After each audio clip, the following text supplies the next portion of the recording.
Back when nothing truly mattered and we hadn't had a clue. We fell in to play the game. Nothing would ever be the same. There were times when there was laughter. There were times when there was joy. But they took it all away for the pleasure in our pain. Welcome to a whole new world. Shine a light on everything. Please don't be scared for what we know. Welcome to a whole new world. All that I have tried to hide away from the scars we made. This is your chance to understand. We did not design this plan that was built for you. There's nothing you can do. This is my warning. This is your sign that you can't go run and hide. We will fight for you. You know it to be true.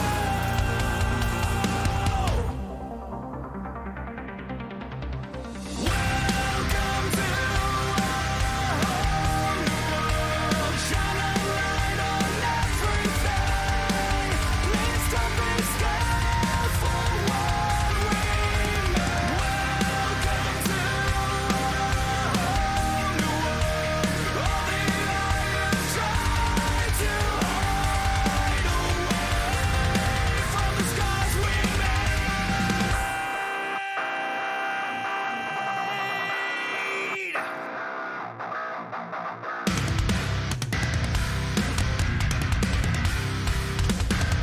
From the scars we made.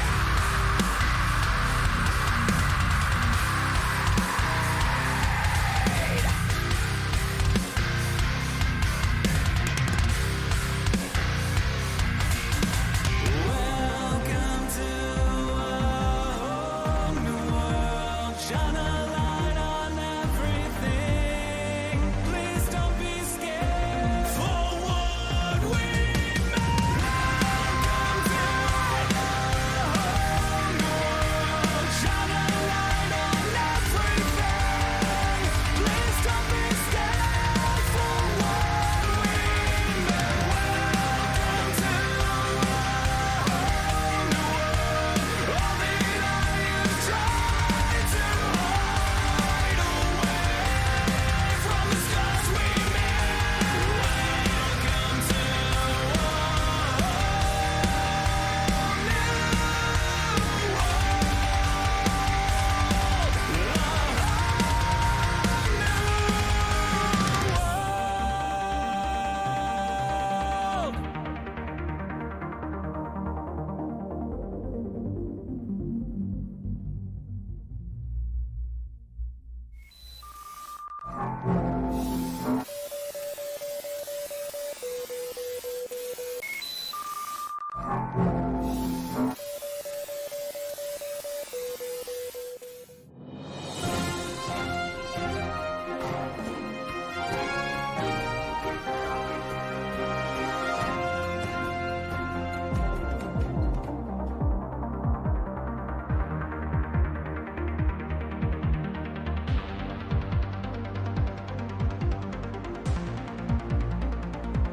Back when nothing truly mattered and we hadn't had a clue. We fell in to play the game. Nothing would ever be the same. There were times when there was laughter. There were times when there was joy. But they took it all away for the pleasure in our pain. Welcome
And welcome to Nerd TV for another Global Sim Racing Truck Series race. Here at the Simulated Circuit race, the actual Cup guys just finished their stuff, and now we're going to rotate to the Sim World for the same exact track and see what these virtual guys can do here this evening. 70 degrees, which is a little bit cooler than normal, 80% humidity, which is kind of up there.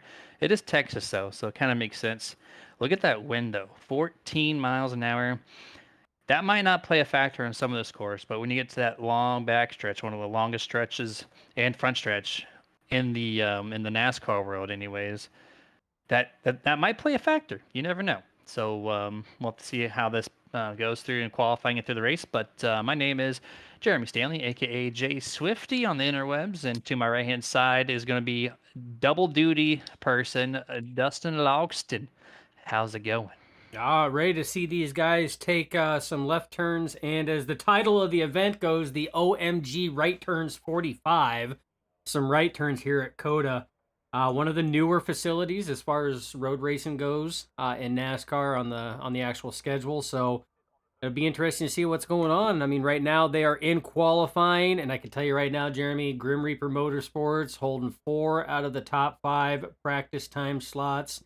So they have definitely brought the heat for tonight's event. Yeah, this is our first season with them, so we're kind of learning who's the dominant team, who's the guys that are chasing these guys, and those yellow spoilers out there. They got the yellow trim on the nose, yellow spoiler. You can't miss them. They're always up in the top 5, and they're looking for the sweep. They've already called for it. They're going to look for it, and well, actually, no. Did they? No, they've not Yes. swept. I'm sorry. Did they? I think so. We'll have to go back and take the stats here. But we're kind of looking on board. I believe this is Chad McGinley here in the number 65 as he's making this nice little sharp left-hand corner after the really long straightaway here. And that's one of the trickiest parts to get down to speed on that straightaway because that corner is sharp and slow. Yeah, I'm out of my elements, Jeremy. I'm new to the road racing scene quite a bit. I mean, that was taken over this past week where you and a couple of our fellow nerds, being AB, talked me into partaking in the road racing, and we did the 12 hours of Sebring, and that was my first intro really into heavy, hardcore road racing in the GT3 class. So it's a different racecraft. It really is. Nothing against drivers that turn left, because I mean that is its own craft, but it is definitely different. But I will tell you, there's something very tranquil about pulling laps and focusing on hitting your marks and lap in and lap out. I thoroughly enjoyed myself, which I know that's surprising to you hearing from me, but it is. It's a different. It's a whole different environment. Yep. When you have to turn right, it changes everything, right? The setup's built completely different. Practice is different. Tire management's different. The corners are not banked, so you don't have the assistance of gravity and physics to help you rotate. It's just all mechanical grip. And don't spin the tires. And I will correct myself. It's not been a sweep. The number 12, Joshua Slade, who ran pretty decent practice time, 1 of 1 Motorsports. That's the only other team who's picked up a win here this season. So they're looking to not give the 4th win of the year to Grim Reaper Motorsports, and maybe one of these other guys can knock them off. But Dustin right now, Chad McGinley, Bobby Mantle, those are the 2 fastest. The first one, not Grim Reaper, is number 99 of Austin McGill. He's looking pretty fast and has almost identical lap times with Grim Reaper. Yeah, for the longest time in the practice session leading up to qualifying here, which is it's an extended qualifying session. It takes longer to actually put down a lap at these tracks. So qualifying at all road courses usually is anywhere between 8 to 10 minutes long, rather than your typical 5 minutes. Typically, they push for that 10 minutes. It's about double the length. But for the longest time in practice session, it was a Grim Reaper 1, 2, 3, 4 with I mean, obviously you had McGinley up there, JJ McCoy was up there, you had Knight was up there, and Mantle was up there. And it wasn't until Austin McGill came in and started putting down some laps that he started off by splitting the team right in half, and he sat third for the longest time, and then knocked at that time I believe it was Bobby Mantle down from P2 fastest time to P3. So I mean, Austin is bringing some heat tonight, which benefits his team coming in for tonight's event because he clearly has a knack for this track and clearly has the line down, and the setup is clearly working in his advantage. So we'll have to see what that does for him as well as his other team members. You guys see here on the front straightaway, the 65 truck, Chad McGinley, your points leader here. He's going to bring this thing to a rest on the front straightaway. His qualifying efforts are done. 2:14.672, 6/10 slower than his practice time. And now we're looking at the number 12, Joshua Slade, your only other team winning truck from 101 Motorsports, coming through the final corner here up the straightaway. And this will be the conclusion of his first lap. Need to get 2 laps if they want to go for it. And it puts them at a 2:18.998. So Dustin, that's 2 seconds slower on this first lap compared to his practice time. Yeah. He got loose off of 2 corners before that last straightaway. He got in the throttle a little bit too much, and that's the thing with these here is it's not just turn left, turn right. You know, arc your entry, get the proper entry into the corner. Probably one of my favorite set of corners there coming up there. That's sweeping left, right, left, right, left, right. But it's also throttle points. Too much throttle, and you're going to lose rear traction on those tires. Those tires are going to spin. It's going to break loose. You're going to lose time. And that's what happened to Slade there coming up to the closing of that final stretch there to cross the line. But like you said right now, he's sitting at a 2:18. That is technically 4 seconds off of your current pole sitter, Austin McGill, at a 2:14. We got 3 drivers in the 2:14 brackets, Jeremy. That's McGill, McGinley, and Mantle. Then it's another 2 seconds before we hit the next block. We only have 1 driver in the 2:16s. That's LeBlanc. And then to round out your top 5, you go another second, and that's Steve Knight at a 2:17. So a big spread. You're talking a 3-second spread there just from 1st to 5th place alone. Completely different from what we saw last week. Yeah, it really is. And Chad and Bobby have completed their lap time. So Austin McGill, based off of practice times alone, will be your pole setter unless one of these guys, like Joshua Slade, pulls just a solid lap out of their back pocket that we have not seen through practice. He's on the back half of his lap going through one of the final set of corners. This nice long sweeping right-hander, about 180 degrees almost. Gets through that pretty good. A little tail happy at the very end of that corner. 2 more corners left here before we get to the front straightaway. A little wide on that entry. That's the one he got loose on last time. Exit. Yep. And you can see he's not comfortable in there. 2 for 2 on not hitting it correctly. Great final corner, though. Just takes a little extra to get the power down. Gets to the line. I would imagine this is faster. And yep, whole second moves him 2:17.917. P8 on the board. Yeah. Like I said, it's bit night and day difference from a short track last week being Bristol to road course this week being COTA. If you guys recall when we were talking about the qualifying times, I mean, it was, what was it, Jeremy? It was like a 10th and a half time difference from your pole sitter all the way down to like 19th, 20th. It was like a 10th and a half. And now just between 1st and 5th is a 2-second time difference just between your first place and 5th place drivers. So huge difference, but this is a rhythm track, and that's what pretty much all road racing is a rhythm. They're going to be close to each other once they get going, but there's no full course cautions in this. So you're not going to have cautions to bring the field back together again like what we did at Bristol or Vegas or anything else. So once they gap themselves from other drivers, you're out there pulling solo laps, and you have to get into a rhythm as a driver and hit those marks lap in and lap out to be consistent, because then it boils down to just who can be the most consistent driver out of there. And the most consistent driver, and the one that's consistent and fast, would be the one that crosses that line first at the end of the 42 laps. Yeah, you're going to have to be very consistent. This track is very mentally challenging. 20 corners, and a lot of them are, sectional left, right, left, right. A couple of them are, solid breaking points. And if you're just on a Sunday stroll, which some of these guys will be tonight, and you just kind of like miscalculate where your mark is, your whole lap's toast and then some. So you don't want to lock anything up, or else you're going to just slow that lap time down even more. And it's very challenging. Oh, let me see the 59 here. Joshua Connor. I don't know if you see him on your end. He just spun it there on his second lap. He's going to probably not complete this thing, but as we got 14 seconds left in qualifying. And yeah, after the first couple laps, when they get a little spaced out, that's where that mental game kicks in. That's where you have to hit your marks. And it's just going to be a walk in the park for some of these, but we're going to see some pack stuff, and they're not going to get completely spaced out. That usually does, but we typically find maybe a set of 2 or 3 vehicles at one time, just kind of spicing it up a little bit. But look at this, we kick it over to race, and I got sunny, so that might change a little bit on the setup side. Got our cameras off the screen. We're going to focus on the starting lineup once these trucks start to hit the grid here.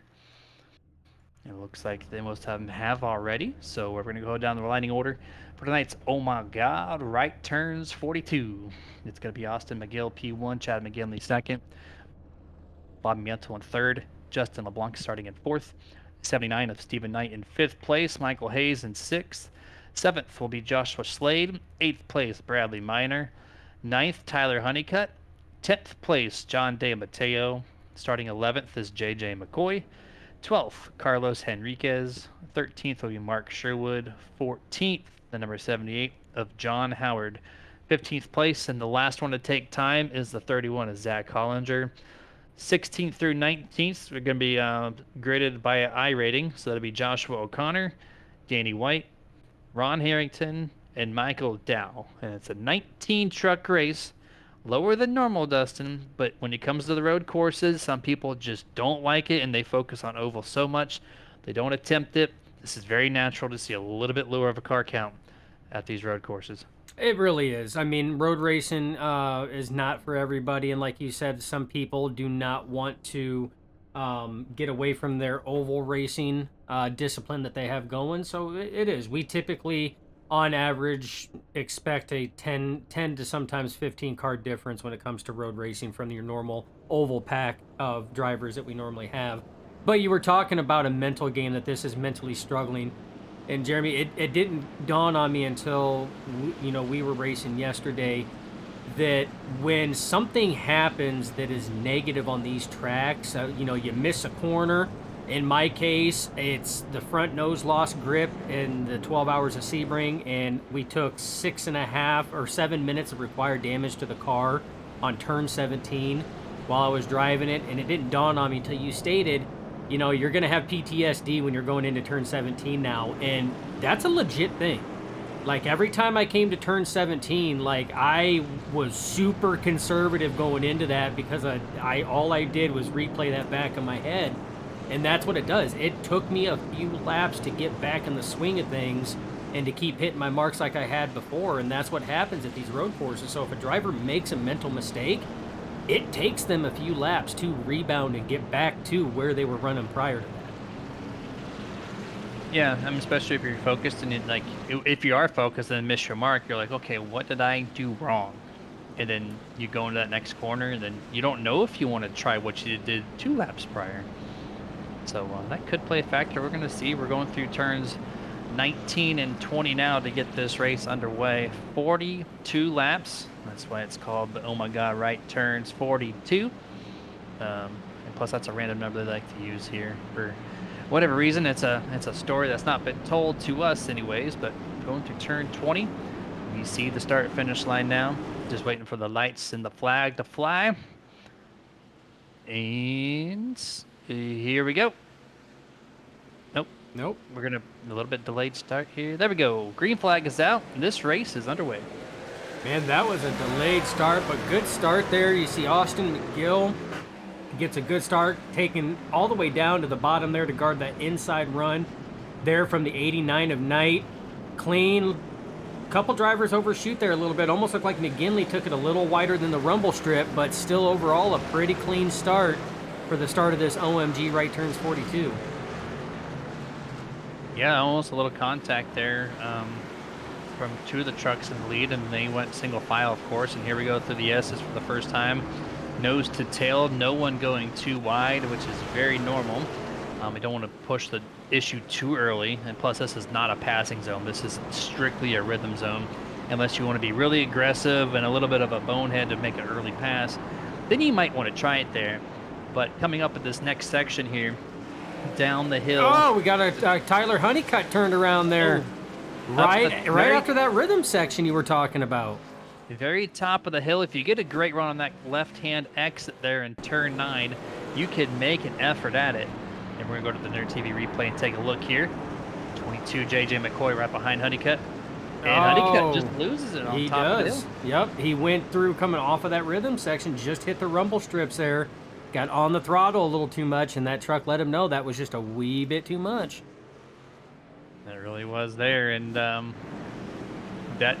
mean, it's lap 1. You got plenty of time to recover that, but look at that huge gap now he has to make up, and the tires are shot on the rear, so you're gonna have to take it a little bit easier on throttle, on corner exit to not overdo those again.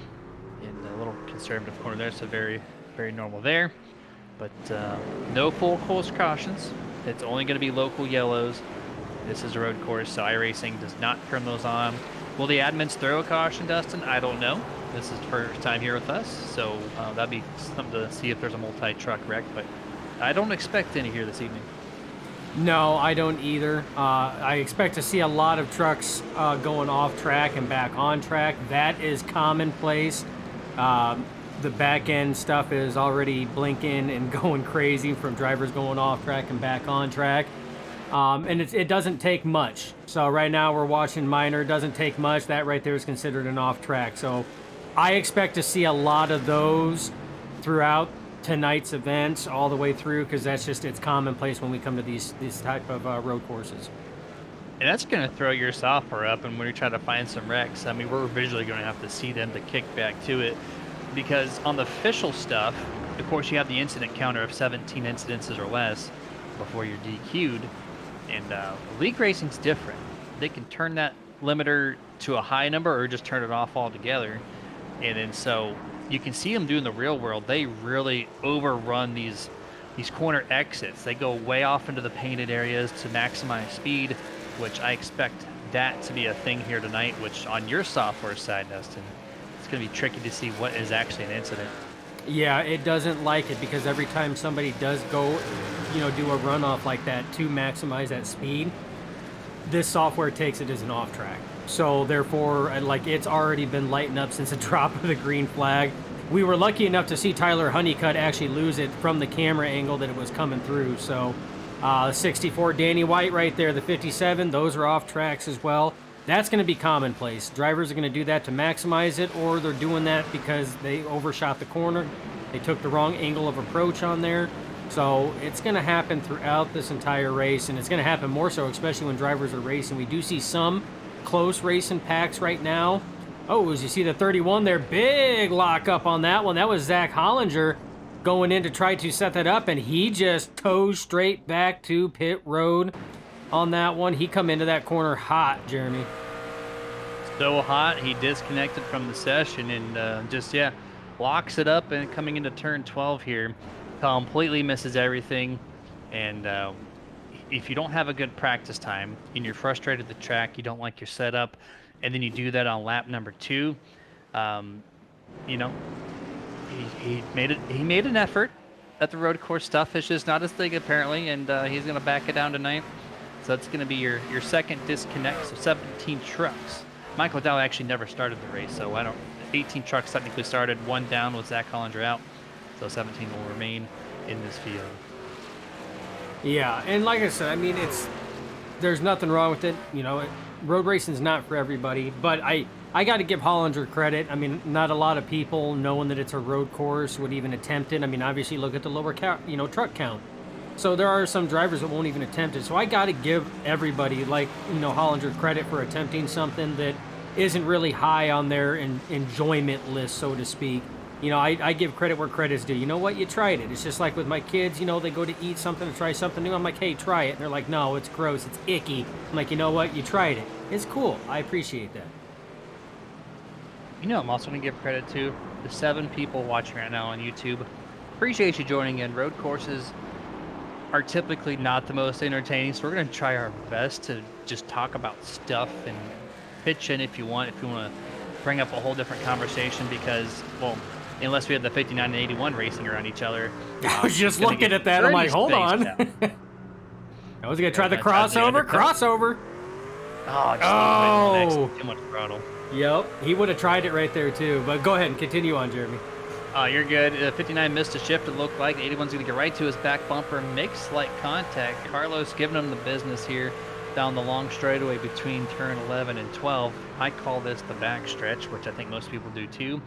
Really low entry there, but look at the 59 truck there, Joshua O'Connor, really widens it out. And once more, Dustin, side by side. Yeah, he came in. I think he had a little bit more speed coming up, and a lot of people think that these trucks can stop on a dime. That is contrary to popular belief. These things cannot stop on a dime. You have to really set up for your brake points on these, and sometimes you have to use the transmission to help you slow you down. It's called trans braking. You have to do that as well, because if you go to get on these binders hard, all you're going to do is lock those front tires up like what we've seen happen with Zach Hollinger, and you're just going to slide in a straight line. I tell you what, this 59 is letting it hang all the way out. He was out of sorts through that last corner there, Jeremy, and still out of sorts through this one. Yeah, and you can see the 59 Joshua O'Connor he's lost some grip, man. Trying what he can, but he lost the ground to Carlos Henriquez, and then now Mark Sherwood in the 44 gets around him. It's going to move that 59 truck, or at least going to keep him around the 13th place at the line here, going up the hill to turn number 1. He's going to make one attempt going really wide here, as a lot of people take that corner short. He goes wide, and I think it works slightly for him as they go back down to the S's. I tell you, these two drivers here, being Sherwood and O'Connor Sr., they are chasing down the 81 of Henriquez there. Well, they were, but it definitely looks like Henriquez might be separating, putting a little separation between himself and these two drivers through that rhythm section. You see O'Connor Sr., a little bit of bumper there to Sherwood going through the rhythm section, side-by-side battle here going through. Mark that to O'Connor Sr., taking that position over the 44 Mark Sherwood. O'Connor is great to the S's. We get to this part of the track, and all of a sudden Mark Sherwood comes to life here, going through turns 9 and 10 down to turn 11, one of the sharper corners of the track.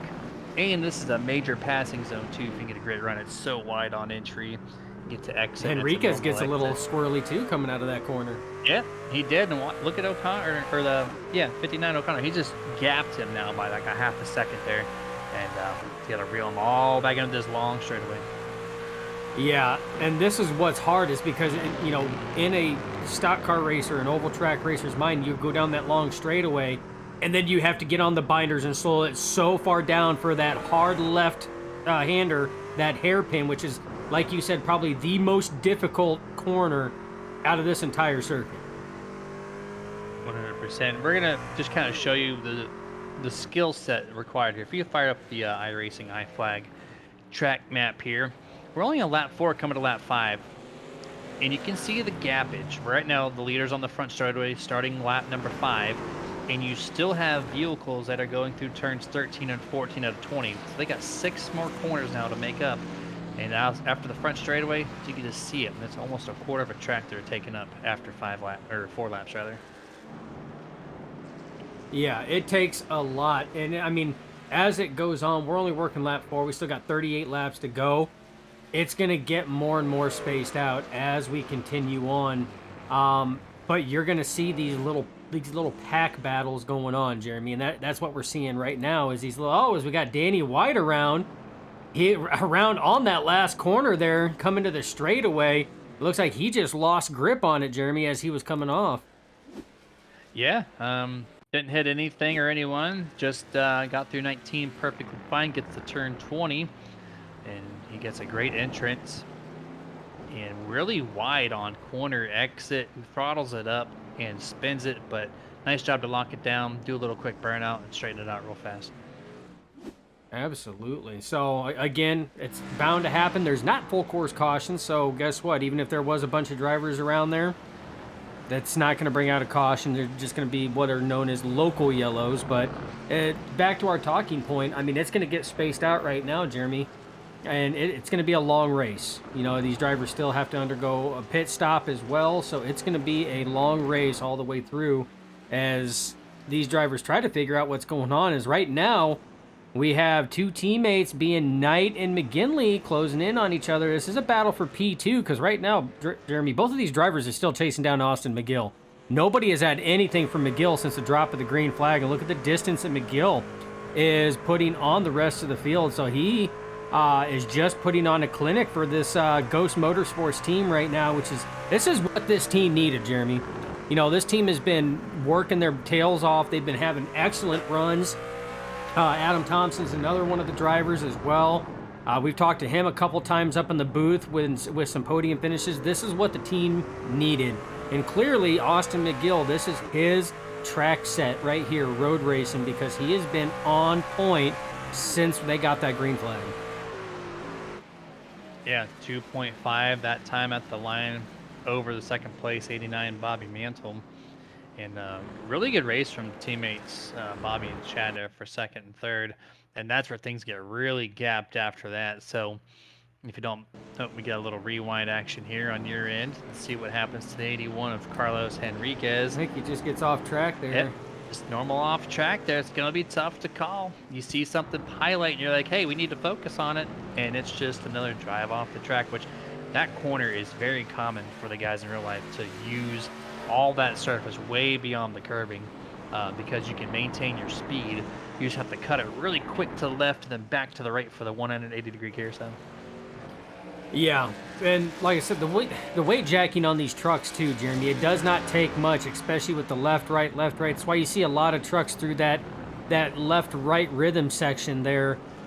They do tend to get very unbalanced and loose, especially coming off of it on that last one, on that slight uphill, is because of the weight jacking on these trucks. They have a fit with the balance on this when it keeps going back and forth, and eventually the tires just say, nah, I'm done. You know, screw this stuff. We're breaking loose. Yeah, and that's going to be more commonplace as this run continues. I would imagine there's going to be one pit stop under green, maybe two, depending on tire usage. But I think fuel can carry you one and done, which will be our lap around 21 will be the halfway point tonight. So, oh my God, right turns 42. And looking at a couple drivers through the field, this is number 85, Justin LeBlanc, P5, 13 seconds back last lap, which is over a half a lap ago. And just look at the spacing. There's just nobody around him. Yes, it's Sunday evening, so when I say it's a Sunday cruise, that's exactly what we're doing here right now. Just logging these laps and just trying to bring it home nice and clean. Yeah, and that's what a lot of these drivers are. Again, remember, they still are points racing, Jeremy, so they're trying to do it, but this is what some of the drivers are hoping for right here. You know what? I don't have to worry about trying to pass anybody in front of me or anybody behind me, you know, ARCA braking me or anything else. It's just me and the track. Me and hitting my points, hitting my marks, doing what I need to, and that's what drivers like Justin LeBlanc is doing right here. And he's got 5th place held down right now. A little bit of issue there coming through turn 1, but seems like he's got that under control. But yeah, that's what a lot of these drivers are. And then you come to drivers like Mike Hayes and JJ McCoy. They've been duking it out. We know Bobby Mantle and Chad McGinley, they've been duking it out. You got Steve Knight's been kind of out there in 4th place. He's kind of the same, situation as LeBlanc. Nobody in front, nobody behind that's close, so just out there, running laps, You got Slade's out there doing the same thing. There's DiMatteo. Miners out there, so we're starting to get it spread out a little bit. Even O'Connor, who had been racing Henriquez there for quite a while, now finds himself out there just on his own. So we're really starting to see it spacing out right now. Honeycutt trying to rebound and capitalize from that early race start mistake that put him all the way back, has worked his way back up to P12, trying to chase down Joshua O'Connor Sr. right now, Jeremy. Yep, making a good effort there to try to get to him. I want to shout out one of our partners, our most long-term partner we've had at Nerditudes and Nerd TV. It's going to be Martin Sports, the official apparel partner for us. Martin Sports is a small company with a big-time product, some of the best sim gloves on the market. So if you're looking to tackle any long endurance race or a short race and have your hands nice and grip attached to the wheel, look no further than going to Martin Sports at martinsports.gg. But check out everything else too. They got racing apparel, t-shirts, full sublimation printing on hoodies as well. So everything's completely customized, or you can pick anything from their shop that they have already made. Up to you, and it's So get your team set up on the Sim World or elsewhere. And once again, that's martinsports.gg. Super Nerd at checkout. You get a 25%. Huge, huge discount there. One of the best, largest discounts naturally on the market. 25% using Super Nerd at checkout. Yeah, absolutely great apparel. I mean, you've seen that's what Jeremy and I were wearing during the Martin Sports pre-race show. Sorry, behind the scenes, because usually we have a graphic to do this, but apparently my Stream Deck is deciding not to respond right now, which is why I couldn't actually bring up the plug. So, oh my goodness, technology, Jeremy, it's a wonderful thing. Yep, technology only helps us a little bit, and then you know, our 12 hours of Sabering's got us a little messed up from yesterday, so no problem there. We'll give you some credit for sure on that one. You did a great job. You ran the most. Your last week was your first ever week in a like true I'm gonna get ready for a road course style week. You know, you've never really done anything than other one-offs on the NASCAR side or whatnot. So you came in there, put down some laps, you learned how to go quick, and you did the most out of the entire team last night. 130 laps out of our team's 223, and really impressive stuff there. Yeah, I think it was just a hair over 2,200 corners taken, so a lot goes into it. And you know, I learned a lot last week that I didn't really understand when it came to road racing. You know, I learned from you and KB, and just listening to different people as everything was going on, that you got to sit down and do your homework on this. Like, you have to learn the track and everything else, and that's why even all last week, there were other things going on too, and I didn't even want to get into any other races because I didn't want to, in my mind, it's almost like cramming for a test. I didn't want to start putting other information in there and then forget what I was cramming on. So I'm like, no, I'm not going to race any other tracks. I'm just going to focus on Sebring. That's all I'm going to focus on. And just to make sure that I remember those corners, that was my first goal. So there's a lot that goes into it. There really is. And I give anybody that road races props. Very, very much. A whole nother thing, especially when you've done 20 plus years just turning left for the most part in your life. Well, you like Watkins Glen, which has some right-handers, and it's I do. Watkins Glen. Dominantly right-handed. Yeah, I mean, it's a long straightaways. It's a sweeping corners. There's nothing too technical about it, so it's a really good in between from a speedway standard versus a road course standard. So there's a reason why you like that track, and finally you're able to get the equipment good enough to participate. And look at this track map by Racing iFlag. You still have this up here, by the way, too. I do. It's because I was focusing on getting this other thing, which I did get it fixed, as you can tell. Martin Sports. There you go. martinsports.gg. Super Nerd at Pro. Checkout promo code 25% off. And that's up there, too. That's right. It is. The nerd pixels, they look really good. Definitely recommend for sure. Going down the long straightaway here between turn 11 and 12. AKA the back straightaway, and you see your leaders 1, 2, 3, 4 on your screen here. Austin McGill still P1, 2.7 second lead last time at the line, and second through fourth, it's closing the gap just a little bit. So if they keep this continual trend, we're going to see a nice little 3-truck battle nose to tail. They really have. Steve Knight has really closed the gap. I mean, Mantle and McGinley had been this close before. I mean, they've been very, very close in battle. But Knight had been a little further back, and he has just, in the last 2 laps, really brought himself into the picture. And Jeremy, like you said, this keeps up, and we're going to have a nice little 3-pack Grim Reaper driver battle here for P2, but they're going to have to figure something out, especially with that pit stop coming up. Maybe some minor adjustments to this setup to try to help him out. Woo, man, as you see McGill hanging it out there off of turn 20. My goodness. Just got on the throttle there. He was turning right for a little bit down that straightaway before he finally got the rear tires hooked up. And the amazing part about that, he still gained 3/10 over the second place truck as we go to Nerd TV. Just listen to this. VHS rewind.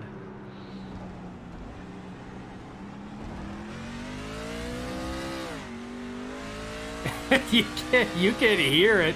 That tire spin because those RPMs just go up, but that truck does not move.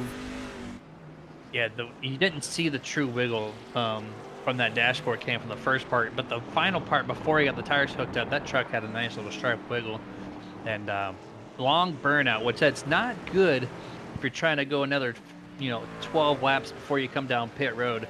You're not going to prolong your long run portion doing that.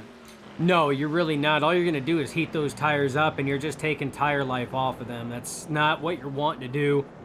What Miguel is going to have to do now is he's going to have to take it easy for a lap or so, let those tires cool off, cool down just a little bit, bring him back to temperatures, but he can't hold off too much because Bobby Mantle's coming, Jeremy. He's actually separated himself a little bit from his Grim Reaper teammates of McGinley and Knight. You see that separation now as they're going in. So he has actually separated, and he's trying to close in on McGill, Jeremy.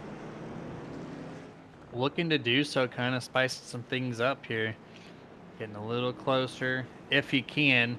If Austin McGill has a continual trend of spinning those rear tires, they will be there. They're ready in attack. The overall, the 89, the 65, the 79, those three from Grim Reaper have a more stable setup from what I can tell. The 99 of McGill, on the other hand, is faster, but the old cliche, loose is fast. That's where McGill is set just a little bit more on the edge, making quicker lap times, but at the same token, he has to just be careful of not overdoing it.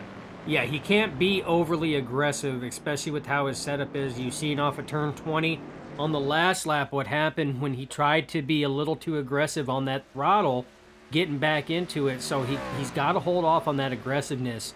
Otherwise, that truck will snap back and it will bite you back. And then you're going to be paying. You're going to be in a situation like Tyler Honeycutt earlier where he come off of that corner there on that slight incline and got into the throttle there after getting on the rumble strips, and it just snapped. And now Honeycutt's trying to work his way back up again. I mean, he has worked his way back up to P12, trying to chase down 11, but he's just outside that top 10, and that's not something that McGill wants to put himself in, especially since he's led this since the drop of the green flag. Bobby Mantle gained over a second that last lap. Chad McGinley, not too much, and then Stephen Knight gained a half a second. So they are starting to button up here a little bit as the tires after 11 laps are just starting to fade away. And then we're going to see who has the long run setup right now. It's tough to tell. Austin had that tire spin. They weren't ready for the next few corners, so he had to back it down. And now if they're cooled off, we're going to see what happens here. You see second place truck, Bobby Mantle running over the curbing. That's completely natural, and it might trigger that 1X on your end. Disregard it that did. because It count. did. I'm sure it did.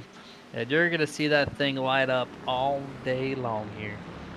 Absolutely. And as we're talking about this battle here, Jeremy, now remember in practice, Grim Reaper had 4 out of the top 5. And actually, JJ McCoy seemed pretty fast, but out of the Grim Reaper Motorsports, McCoy's sitting back in 9th right now. He just does not seem to have the speed that his Grim Reaper Motorsports teammates seem to have, and that's Mantle, McGinley, and Knight. As he's been back here in 9th and been struggling to try to even chase down the 26 of John DeMatteo. Yep. Just kind of feeling out the truck. That's all they're doing. Trying to do what he can, but don't push the issue too hard. You still got a very, very long race. You're not going to get any yellows. Only one pit stop, I do believe. As we take a quick look at Barney here. That's John Howard on pit road. There he is, number 78 of Howard. Hey, He's on pit road. Barney's got to get some love too, man. Just, I guess so. We haven't talked about him in a while. We called him Premature Patrick. We called him Late Larry. Yep. But his name is Barney, and so I guess we'll just go with that. It's not the fun one, but going back to the lead real quick, Dustin. Bobby Mantle is almost there. Look at the gap now. You can see him clearly on the camera. He is within a second, and just slowly reeling him in. So it looks like that number 89 has the long run setup versus that 99. Yeah, and that's one thing that you have to. That's why it's so hard coming here, especially not only as a driver but as a setup builder, because you have to try to find that balance. Do you want speed, or do you want, controllability, longevity? I mean, there's so many different factors that go into building a setup. And especially for the 12 hours when you were doing that, our setup may not have been the fastest of some of the fast guys, but we still put down some decently competitive lap times that were there. But the difference was is we were going for longevity, knowing there was a long race. So we wanted that longevity and that comfortable, driving ability all the way through to where we could put it anywhere we wanted and still do the lap times that we had. So it's a very tricky balancing act. It really is, and it gets more and more and more tricky as the tires fade. And I expect here in the next couple laps, we're going to see maybe a pass effort for the first time. But if you look back behind these two teammates, Chad and Steven, they're on top of each other here too. So we, 12 laps almost, 12 laps completed almost. And we have two sets of trucks that are nose to tail. We're not typically used to seeing this from our broadcast perspective, but this is keeping it a little bit entertaining for everybody watching. It does. I mean, they're all within striking distance of each other. So I mean, one mental mistake by any one of these drivers is going to cost us. We've got one taker. That's your leader, Austin McGill, coming down pit road. Jeremy, no surprise, the leader's one of them, especially with the lap times he was pulling, how hard he was running. And we already seen that his rear tires, especially that right rear, was already screaming at him hardcore after that getting super loose coming out of turn 20 about 3 laps ago. That's on lap 13. So we're going to take the 2 pit stop strategy there for the 99. I'm kind of curious if my version 5 book of notes is going to be correct or not with the fuel mileage. I think we've seen 1 pit stop races here at the 42 lap mark, but it all depends on fuel load too. It all depends on fuel see. load. So I mean, they do run a smaller fuel load, so that could alter the amount of laps that are going in. Or it could be that, I mean, McGill just felt that his truck, the tires were so gone, and if he would have stayed out there and even tried to get on it, that it was going to risk, wrecking the equipment. So, I mean, there's a lot of factors that can go into road racing here that, as broadcasters and commentators, we just don't have access to. But, Jeremy, look at this. Austin McGill went in the pits, changed tires, fueled up, was leading, and only lost 3 positions. He only fell back to 4th place. So, not a bad trade-off, really. No, 4th place, and then we'll see what the lap count looks like as he kind of ticks off lap times. Speaking of that, I'm going to take your new race leader, Bobby Mantle's lap differential. Lap 1, 2:16, hit a 2:15 on lap 2, and then his last lap by on lap 12 was a 2:18.6. So he is 2 seconds off already from his opening laps, almost 3 seconds. So that's what it looks like after 12 laps. So if he can take this time and gain 2 seconds here, 1 second there, 2 seconds, he's going to reel him in quite a bit. Now, if it's 1 stop versus 2 stop, I don't know if that's enough time to make up that ground, but this is why we're broadcasting and they're racing, and we're going to see what happens. Right. Now, on the track map there, you can see the number 1 spot. That is your current race leader, Bobby Mantle. 4th place right now, which is 2 turns behind, getting ready to go through 19 and 20 now. That was your race leader, Austin McGill. That is the difference. So you're looking at about the distance between turns 20 and turns 1 is the separation. That's what he lost coming into pit. So what Jeremy's saying is, with the difference right now, we're going to take a look at McGill, his last lap time now with fresh tires going by. That's actually going to be that 2:45. So we got to wait for him to actually come back. See, he was down to 2:19s, Jeremy, when he came into pit. So we're going to have to wait for him to cycle back around. This will be his first true hot lap with fresh tires, not counting the pit entry, the slow pit entry, or anything else. So,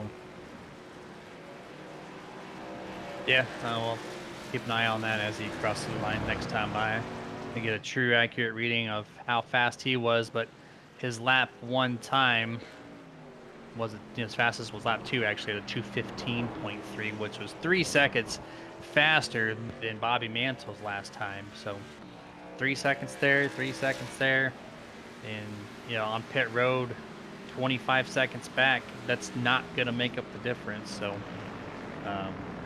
really curious if the 89s or them might be coming down pit road now, or if they're gonna stretch that fuel. Yeah, it's at this point in time. I mean, McGill pretty much set the precedence on that one right there, with regards to Oh, we got a truck on the inside there. Looked like the 57. Yeah, 57 there, waiting for everybody else to go by, and not.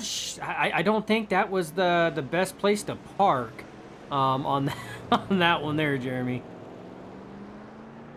I mean, anything's better than Josh Williams in the Xfinity Series parking on the front stretch of Atlanta. So I guess you could park there if you wanted to.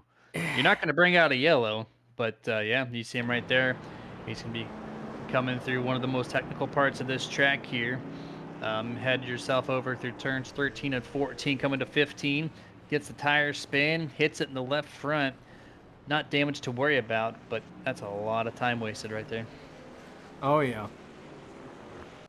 Yeah, so that's an unfortunate. Yeah, but here's the thing: is Bobby Mantle is in the pits this time by, so he comes to the service of his crew right now. Here's Austin McGill coming off turn 20. Pit road is just on the right side of your screen there. That is where Bobby Mantle is sitting. So this is going to put McGill P3. There you see Mantle coming out of pit road right now. So he's still gonna have to see what's going on. So he's got 2 lap older tires than at least what will be second place Bobby Mantle once pit cycles actually cycle through, Jeremy. The question is now is how much of the tire wear is going to play a factor in that, and is he going to have enough left at the end of the race to take this victory, or do the Grim Reaper Motorsports drivers have something in their back pocket? See, I'm kind of concerned and confused why, if you're doing the 2-stop strategy, why would you go 3 laps almost before coming down pit road again when you know that time difference is huge? 3 seconds difference, and he ran that for a couple laps. Now he's back 6+ seconds. He has to make that up, and his margin going to be gained is very small because they're basically on the same set of tires, minus just a couple laps. So we'll have to see over the course of another 13, 14 laps before they make their second and final stop, if that's the way to go. I'm with you, Jeremy. Extend the run out a little bit, right? Yeah, you would think you'd want to come down the same lap or next lap. And that's the way that, it's, I don't know. That's just the way that I've always played it as well. I mean, usually when that leader comes down, that sets the precedence on, okay, you know what, I need to at least look at the next lap. Next time by, I need to hit the pit, or at the bare minimum, the lap after that. Anything after that, and I'm wasting time. I'm wasting distance on the track. So I was under the impression that when the 99 of McGill came down, that was probably setting the precedence. But I don't know, Jeremy. Maybe these Grim Reaper Motorsports drivers know something that we don't know. Hey, I never claimed to know everything there is, and there's a lot of times in this broadcasting business that drivers and teams show me something that I'm like, holy crap, I did not think that was going to work, but that was pretty cool. And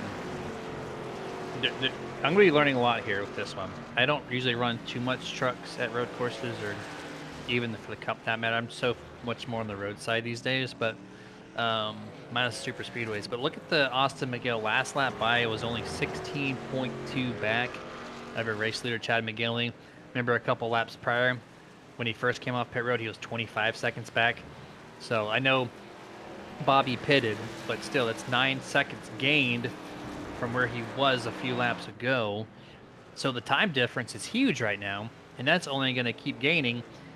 And the 65, the 79, they're going to be pitting in 5 laps. That's the halfway mark, and it looks like they will try to extend it based on them not pitting just yet. As you see the 99 coming off the top of the hill. He's heading to turn number 11, but yeah, this is going to be very interesting to watch here as this race progresses. So essentially, there's going to be 2 varying pit strategies going on. You're going to have some drivers attempting to do the 2-stop, and you're going to have a couple drivers attempting to do the 1-stop. And it's going to be interesting to see how it goes. I mean, you see the lap times right there at the top of your screen from Austin McGill since fresh tires were put on: 2:15.788, 2:16.0. I mean, he's cooking. He's cruising. And I mean, he's just making up more and more time. So it's going to be interesting to see which pit strategy prevails over the other. Will the 2-stop make it happen, or will the 1-stop make it happen? I feel like with the time difference, the 1-stop's going to be the way to go. That's just, well, my hunch. If indeed the 65 and 79 can make that happen as they go through turns 19 and coming up to 20 now. This completes lap 16. They're not coming down pit road this time, so with only just a 4 laps difference between the halfway mark and where they're at, that's a 1-stop strategy. I think this might be the right call. But we got 2 of the fastest trucks doing the 2-stop, and then 2 of the fastest trucks not. So they're giving us a clear picture of who's doing it right and who's doing it wrong. I'm just surprised that on the team you got 2, as you see the 79 there, Steve Knight get way out of funk. That you have different drivers on the team doing different and varying pit strategies like that. So clearly, oh, Danny White. I think we just deleted Danny White there. We sure did. I seen him get loose there on the left-hand side of the screen, and then he was just gone. Taking a little VHS rewind once more to see. Tricky part of the track for the S's. Oh yeah, way too wide, loses it, and a little bit into that soft wall there. He's gonna reverse it, get it back going, but that's about 10 seconds lost. Oh, it does not take much. I mean, even going off the track, and I mean, even a quick loop. Oh, and as we talk about it, the 79 of Steve Knight gets sideways. Even something as small as that, Jeremy, where he just kicked it sideways, dropped the gear, popped the clutch, got it back going straight, still lost him probably 3 to 5 seconds on track, easily. And that's going to be the difference, man. That's going to probably secure him in 3rd or 4th place, losing that time. He was only 1.3 off his teammate Chad McGinley. Now he's going to be, what, 6, 7 seconds back, maybe? So I think that just shot himself in the foot on trying to get it lost him 6 seconds. 6 seconds, yeah. So that's a lot of ground to make up. They're running almost identical setup, so I don't see him recovering unless Chad makes his own mistake. Yeah, and I mean, anything can happen, but now, Steve's got to worry about that 99 of Austin coming up on him now. You know, his tires are heated up from that spin, so he's already taking it easy on it because he doesn't want them to break loose as that back end was kicking out a little bit there coming off that corner. So you see he's trying to take it a little bit more conservative, not trying to really put so much into the wheel, let it drift up over the corner there as he's going through, but that's just allowing Austin here to catch right back up. Austin's smelling blood now. He sees him. He sees him down. This is the front stretch. He sees him straight ahead, so he knows he's right there going into turn 1. You're going to see Austin put down probably some of his, just flat on, spot on laps over the next couple laps to try to chase down Steve. Yeah, 100% here. I'm going to shout out another one of our partners, Dusty Pete's Gifts and Collectibles. It's a hobby store with a whole lot more. They're based out of New York, and Dusty Pete's is your one-stop shop for many things nerdy. So if collecting is your game, then Dusty Pete's is the name. They have figurines, action figures, collectible cards from all sorts of collections, plethora of comic books. So if you're young or old and you have a nerdy collection, find yourself at Dusty Pete's social medias there. Do you believe it is on X, formerly known as Twitter? So x.com, and find yourself Dusty Pete's. They have their online store posted there, and you will not regret your visit there. Just going through the field here a little bit, checking out some of the other drivers because we don't want to leave any of the other drivers out. The drivers that we had been talking about have pretty much been pretty close in racing, but there's some other close racing right now, especially between Brad Miner and Mike Hayes here. These two have been trying to get in each other's business a little bit here with racing. Hayes trying to chase down Miner. Miner currently holding that 9th place. Mike Hayes in 10th. But these two drivers have only been separated by about 3 car lengths, 4 car lengths you know, and it varies. It goes back and forth a little bit here or there. You see Hayes closing in right now.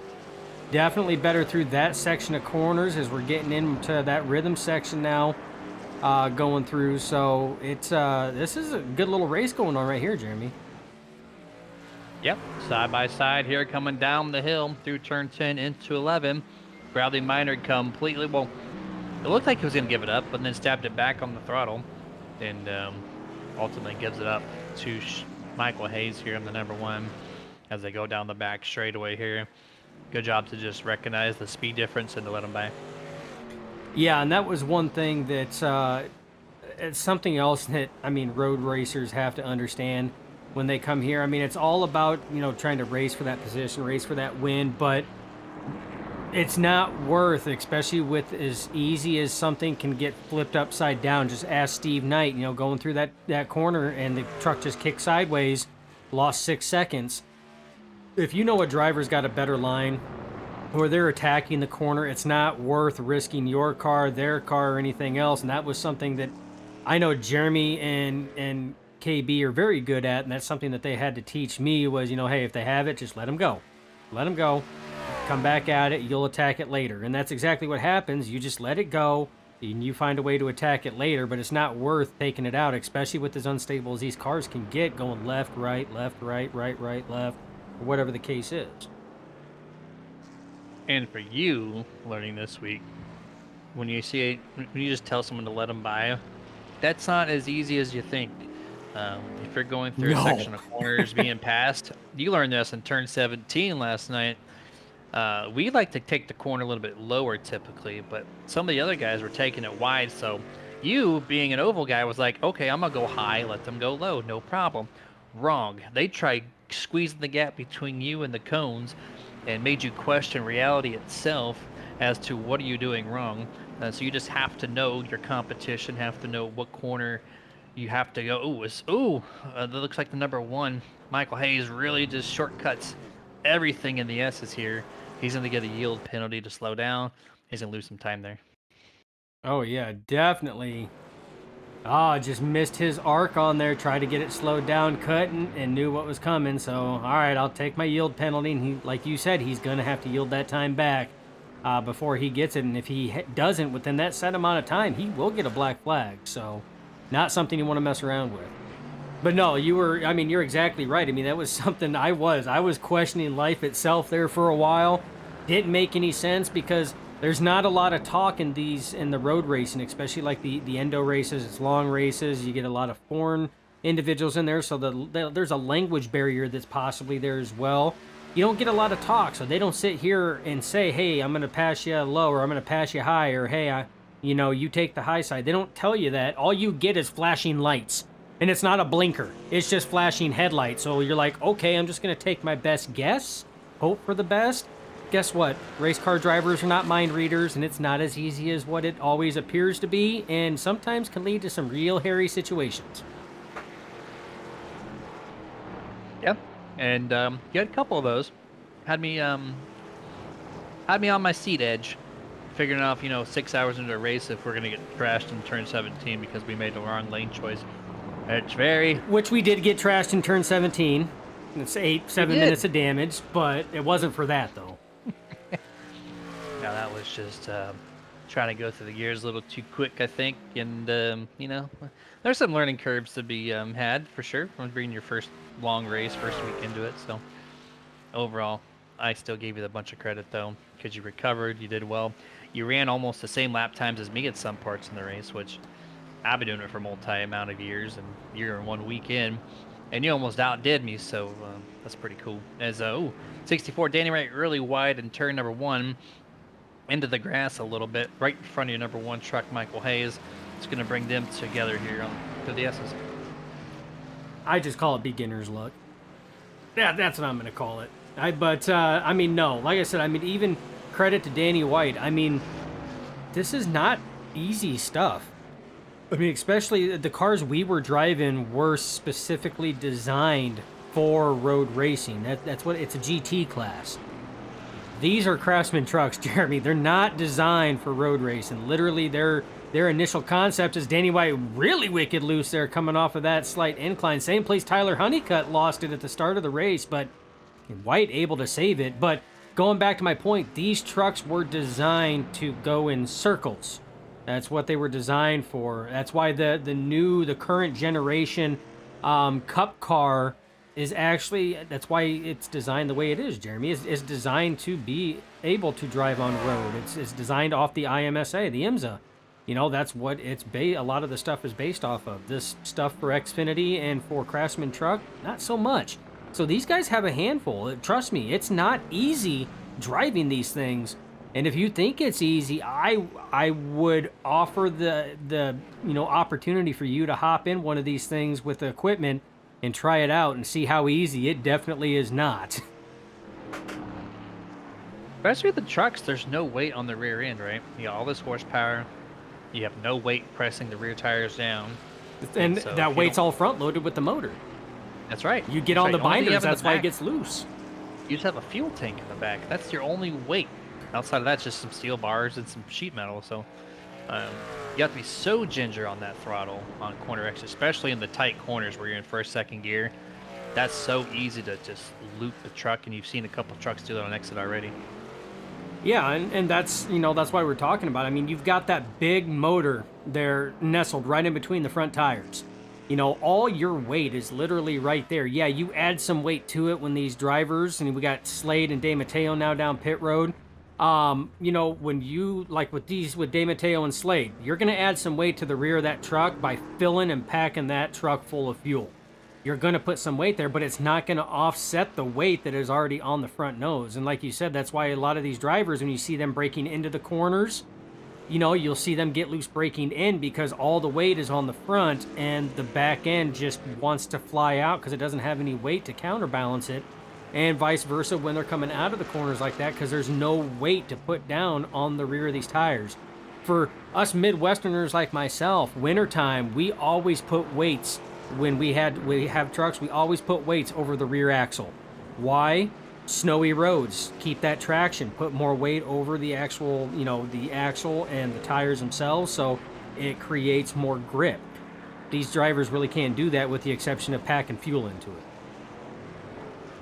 That's right. That's right. So if you have to pit, for the second time, like we're going to see Bobby Mantle and Austin McGill do, which have both gotten around Stephen Knight, by the way, and under 10 seconds away from Chad McGinley. When they come down for that second stop, they're going to want to fill that tank up all the way. They could probably go a little bit of space and not take so much to shorten the pit stop, but you want that weight on the rear tires to give you that extra traction. So it's a strategy call to just make sure you have the weight there. Don't make it too light on the rear, or else you might have a little more prone. This as the 79 on pit road here. This is lap 21, 20, 22. So halfway mark on definitely on that one-stop strategy for the 79. Oh yeah, and the 65 McGinley as well. He just exited pit road, so he's done. His pits are done right now. 21 laps to go. They waited exactly till that halfway mark, lap 21, to come in and fill up. Now, McGill and Mantle, currently your first and second place runner, they still have to come in for one more pit. So the question is on this one here, did they gain enough space, enough time up to your race leader of McGinley and Knight at that time, and put enough distance in between them? And is there going to be enough distance in between them that when they come into pit, Jeremy, which is roughly going to be probably in about 4 laps, I would say 4 or 5 laps, to put it at that mark, are they going to have enough time to gain back up there and try to take that top spot and see if they can't squeak out a victory? Yeah, that's our that's the continual question we have: is this 1 versus 2? Austin right now is about to enter turns 14, 16, 17, 18 is what I meant to say, as he's heading up to turn number 19 now. And then you have Chad, who's just now going through turns 13 and 14. Bobby is right now going through 16, 17, 18. And then Stephen Knight way back there right now. Just now getting through turns 13 and 14. So A lot of the different spacing between these four guys who were all within 4 seconds of each other before pit stops. And we know Steven Knight's basically out of the question. He's way too far back of Austin McGill, who resumes your race leader. He's out of the question. So now it's just down to 3. The 1 stop versus 2 stop. McGill right now, that last lap by 6 seconds over Bobby Mantle. And Chad McGinley 19 seconds back. But he's got to wait to see when Austin and Bobby pit once more. And that'll give us that answer. Yeah, it's gonna be. It's gonna be curious. How this is gonna work out. Now, Jeremy, if I am Austin right now, you know that you have fresh tires back there. I probably wouldn't wait as super long to come in for that final pit stop. I would probably try to get the fresh rubber on there, just to try to offset that time difference. That you have in between yourself and third place of McGinley. That was 19 seconds. Try to offset that, and then your tires are going to be balanced out. I mean, right off the get-go, which means it's going to be harder for him to make that time up on there. The trade-off is you sit here and let him burn his tires up trying to get up to you, and the second that you come into pits, you can just go balls to the wall at that point in time and chase him down. It's going to be interesting to see how this goes on this one stop to 2 stop strategy. Yeah, we're going to kind of take the next couple of laps and look at Chad's times versus Austin's times and kind of calculate in our head, is it worth it being under 20 seconds and have to go down that long pit road on the French straightaway? I say it's not, but at the same token, I don't know. I've not done this myself in this type of race, so this is all new, and that 3 seconds gained advantage is going to go to Chad McGinley now as he's cycling through on his very fresh set of tires, and we'll see the same thing when Austin make his pit stop. So I think right now we're at the halfway point of this race, Dustin. We're going to take our commercial break that we usually try to do halfway through, so we'll be right back here in just a few laps.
And back to full screen here, and right before we were going to go back, you saw the number 22, JJ McCoy, go around and turn 20 here. So we're going to go to the Nerd TV replay, take a look at that. As well, yeah, that was another corner. So he lost it in 2 consecutive corners, Dustin, 19 and 20. This is 19, right? Yep, loses it in 19. We're just going to keep playing this whole clip here. Oh, hard hit to the right rear. Gets it going, but remember, he just spun out. His tires are screaming at him, so he has no grip in these things. Goes off in the very next corner, and without hesitation, the tire said, nope, I'm still done. Right in front of the leader. Yeah, Mind right in you, front of the leader. right in Goes front left of the down. leader. We're going to go and take a look and see exactly what McGill seen on that entire exchange. And we're going to go on board with McGill. He doesn't know what's going on. He sees a slow truck here, so he has to start slowing up because at this point, McCoy is starting to lose grip, and then all he sees is this. And he just sticks it low. Hopes for the best. There he goes. Off into the sunset. G20 on the outside. He lets 2 trucks by and then gets back going at it, but that's about the only action we've had on the track since we went to commercial break, and that was right at the tail end of it. So, welcome back after that. And Austin McGill's lead down to 5.3 from Bobby. Bobby is still making a gain at this 99. Yeah, making a gain. Well, never mind. And yeah, until he had to really break it down hard on that one there. Almost come to a stop because he about overshot it. So right now, the 89 and Mantle really trying to push it too. Remember, Mantle and McGill are on the same pit cycle as each other. So they are still looking at one more pit stop, Jeremy. And I would have to believe if they're going to try to push it, you know, it could be at any point in time here coming up. Unless they do have enough to make it to the end and they did the short pit, which is something we didn't think about. They could have sat here and maybe lap 13 was the magic number where they could make it to the end from that point on, and they elected to short pit. That was something that I don't think either you nor I actually even brought into the concept. No, yeah, technically it was a short pit because if you take lap 12, you know, if you go 3 sections, it's going to be 12, 24, 36. And you have 42 laps, so it looks like they're going to take the center section of their run and extend it and have a shorter run on the beginning side and the tail end of the race. So that also something that they might have thought about or just kind of doing it on the limb, but they're getting caught, Dustin. Chad's only 12.3 back. He was 19 back right before we went to break, so 7 seconds earned so far from the 65. Oh yeah, McGinley's coming. He's coming in a hurry. So the thing is these laps are not ticking down fast enough for McGill and Mantle right now. They see 16 up on that ticker right now, still to go. A lot of laps still left, a lot of corners still left. In all honesty, I think that before it's said and done, you're going to see this 65 is going to be up there battling for that top spot before it's said and done. I mean, 16 laps is a lot of laps, Jeremy. It is a lot of laps. We're only 27 in. We've been green flag for over an hour, and yeah, we got 16 more. Tons of time to make errors, tons of time to make gains. Race isn't over yet, but it's really just ultimately coming down to the 99, 89, or the 65. Who has the better strategy on the 1 versus 2? Oh, Austin locks it up and gets a little loose there. Well, it's on my end. He did this prior lap. So that's going to slow his time down. Watch this big gain from the 89 and 65 on the board as he crosses the line. Oh, Danny White looks like, again, loses it there coming out right in front of the leader, too. That's 2 times in front of the leader that we've seen some action going on. So, just gets loose out of that the grass, loses traction, slides it all the way down, keeps it right there, stays on the pavement and the sand, so brings him to a stop. Whips it around here, waits for that opening, gets going back again. But like you said, you have to be careful on it because those tires right now, as you see, getting back there, but it looks like he might be heading down pit road at this point in time, try to get some fresh Goodyears on that Craftsman truck. Danny's not had a good night all night long. Several times now he's found himself in a loose predicament or spinning out or this and that. So second place in look pits. at that. 89 Bobby Mantle. Found himself on pit road, 4 fresh Goodyears, full tank of gas. He is out. Austin McGill, on the other hand, he is elected to stay out another lap or two. So we see a 9 merge back up there right behind his teammate. Looks like the 79. And this should be a quick, easy pass. But he has to wait for the S's, so it's going to choke him up a little bit. Going to choke him up a little bit. Now the question is, 15 laps, does he have enough to try to chase down his teammates, the 65 of Chad McGinley? And the other question is, when is McGill going to take his pit? I mean, we've seen second place take his pit right now, so is he looking to come in at some point in time? Because Jeremy, I mean, the gap separation right now is not, you don't have a whole lot as far as gap. Right now, McGill only has a 10.5 second lead on McGinley. And if you look at Mantle is now back 33.9 seconds off your race leader right now. So that puts him 23 seconds off of McGinley. That's a lot of distance to make up in 15 laps, 23 seconds. It can be done, but it's going to be a pretty steep one. And that also means McGill needs to hit pit road because he's going to need those laps to make that time up. He pits this lap or next lap. That'll basically, I'd put him in that same predicament where he pitted on lap number 12. He coming down this time. There he goes, nose down into pit road. And yeah, this is going to leave him with 12 laps remaining on the tail end. So does the identical reverse there. 12 laps at the beginning, 12 laps at the end to end this thing out. And we're going to watch Chad pass real quickly here off of turn 20. Here comes the 65. Takes the lead. I think, yeah, he's not going to pass it by. So next time by, he'll be scored the leader. Yeah, and right now, this whole time while Austin's in there, you just see seconds and seconds ticking. Seconds and seconds ticking. Jack is down. There it goes. Up on the left side. Waiting for it to drop. There he goes. Where is he going to come out here? Bobby Mantle coming down that front stretch right now. So McGill is only going to lose one spot. Goes from first to second. Will come out in front of Mantle. So now it's going to be the 14 laps to try to chase down your race leader, Chad McGinley. The only thing that Austin has on his side and that Bobby has on his side is they got fresh tires. So right now, their initial lap times after this first out lap is going to be, in that 2:15, bracket range. They're going to be putting down some fast ones here.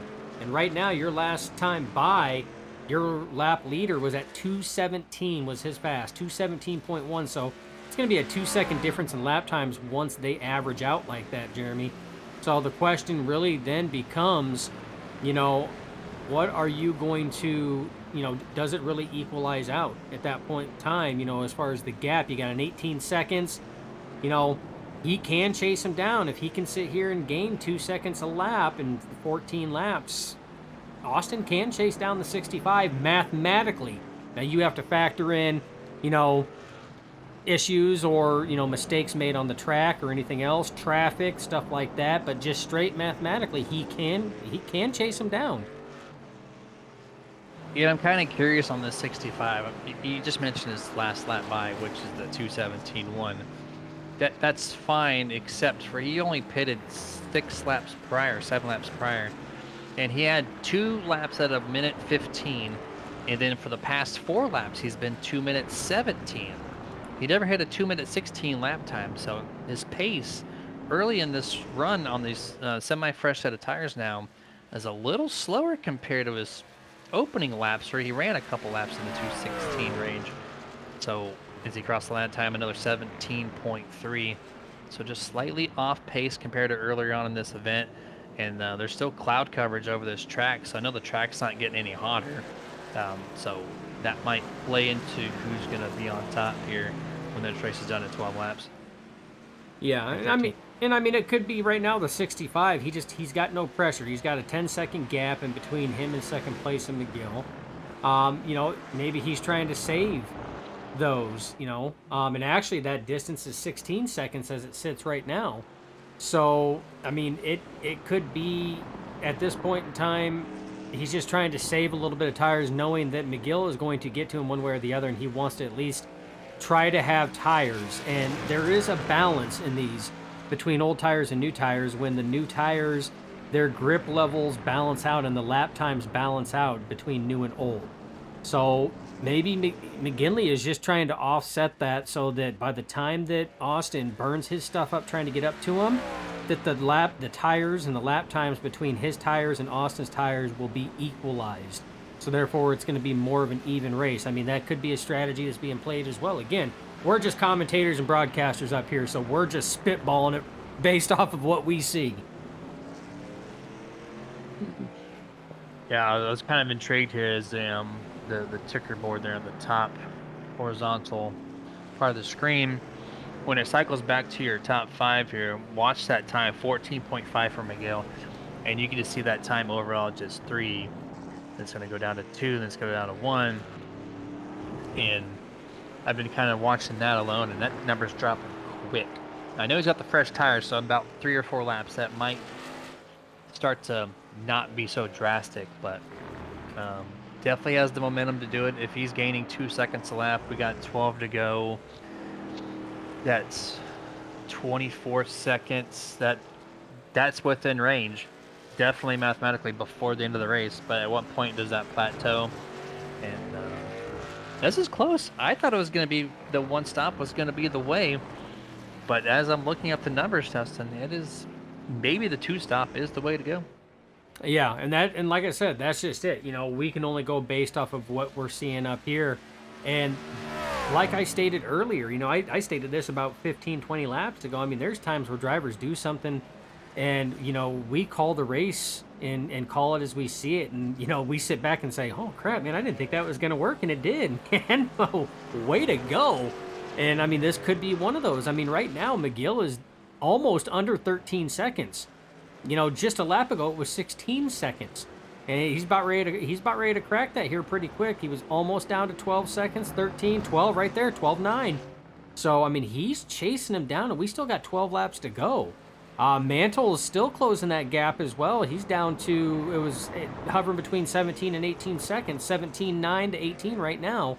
So, I mean, these guys are chasing him down, Jeremy, and mathematically it can happen, but you've got to, again, we said that this was a very rhythmic, you know, discipline in road racing. You have to hit your marks, and you see right there the 99 of McGill had a little bit of a slip up going through that corner there.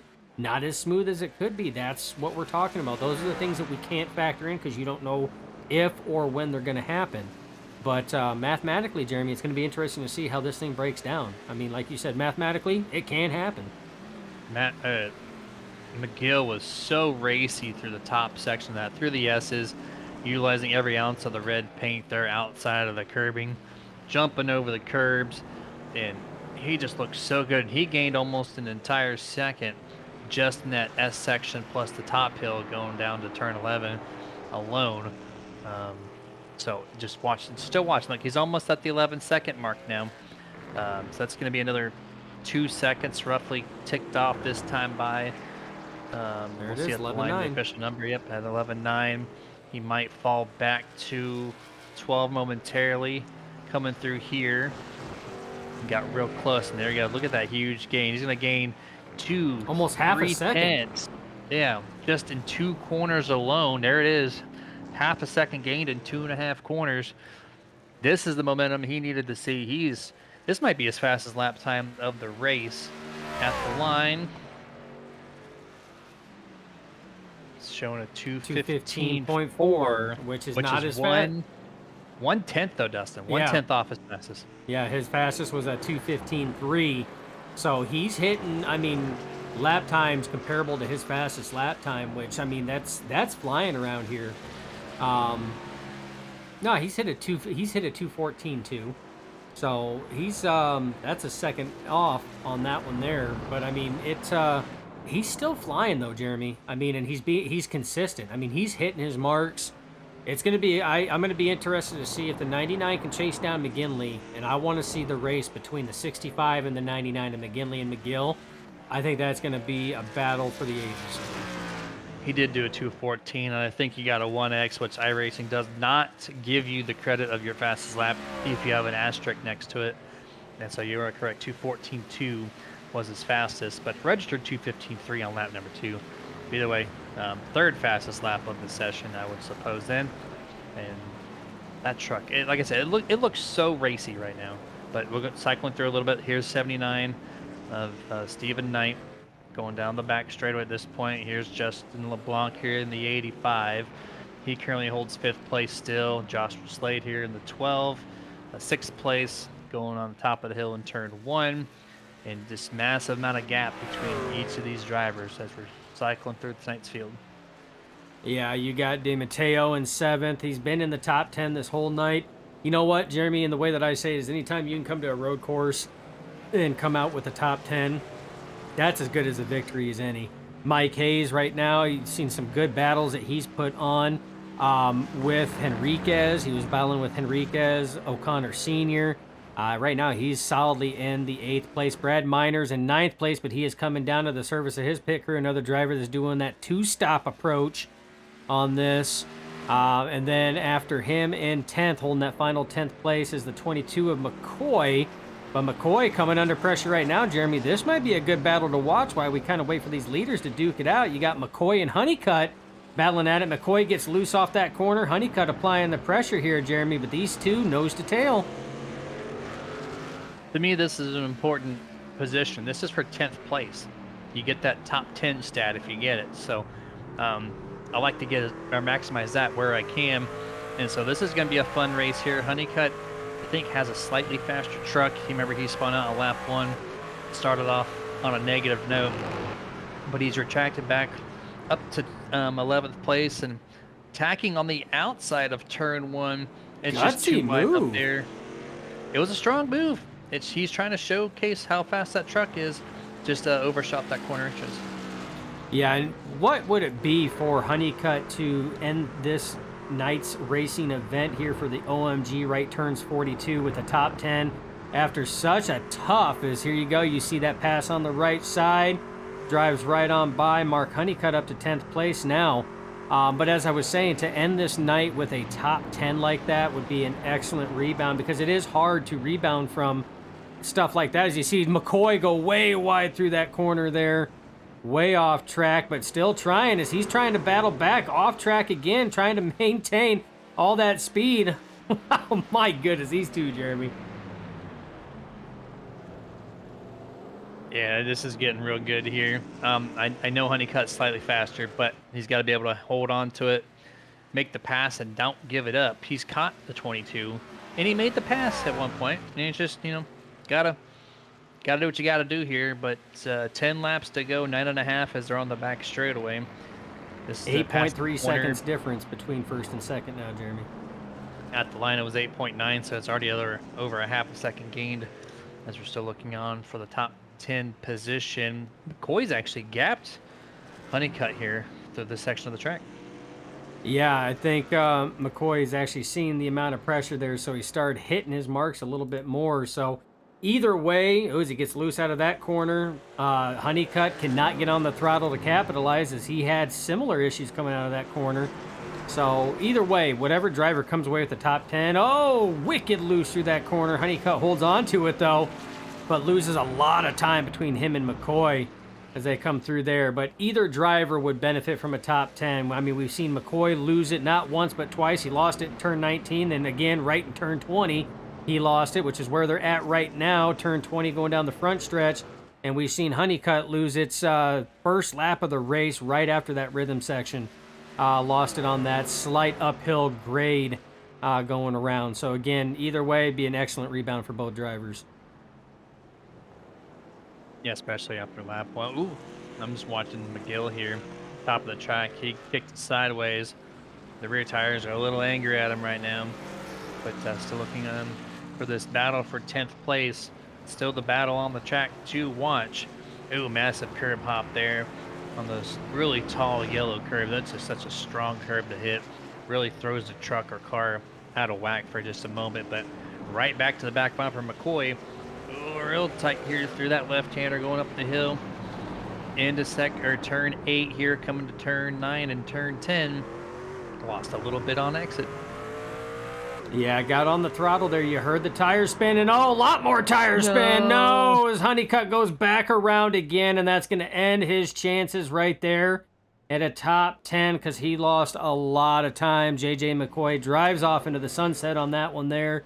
And there ends the epic battle for 10th place between McCoy and Honeycutt. That was going to be a really good watch, and just getting too racy, a little too aggressive. Tires aren't happy, and he lost it. So that takes that focus from the track that we were watching. And now we have to go find a new battle here momentarily until leaders get to each other. But there's McGill, and there's the 89. Bobby Mantle, 14.7 back last lap.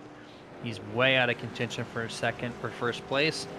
And the top 4, Dustin, are 7 seconds to 10 seconds gapped of each other. And then everybody else is a minute plus back. And then 9th on back, or 1 lap down or more. So really can see the amount of skill difference it takes here to get around the Circuit of the Americas.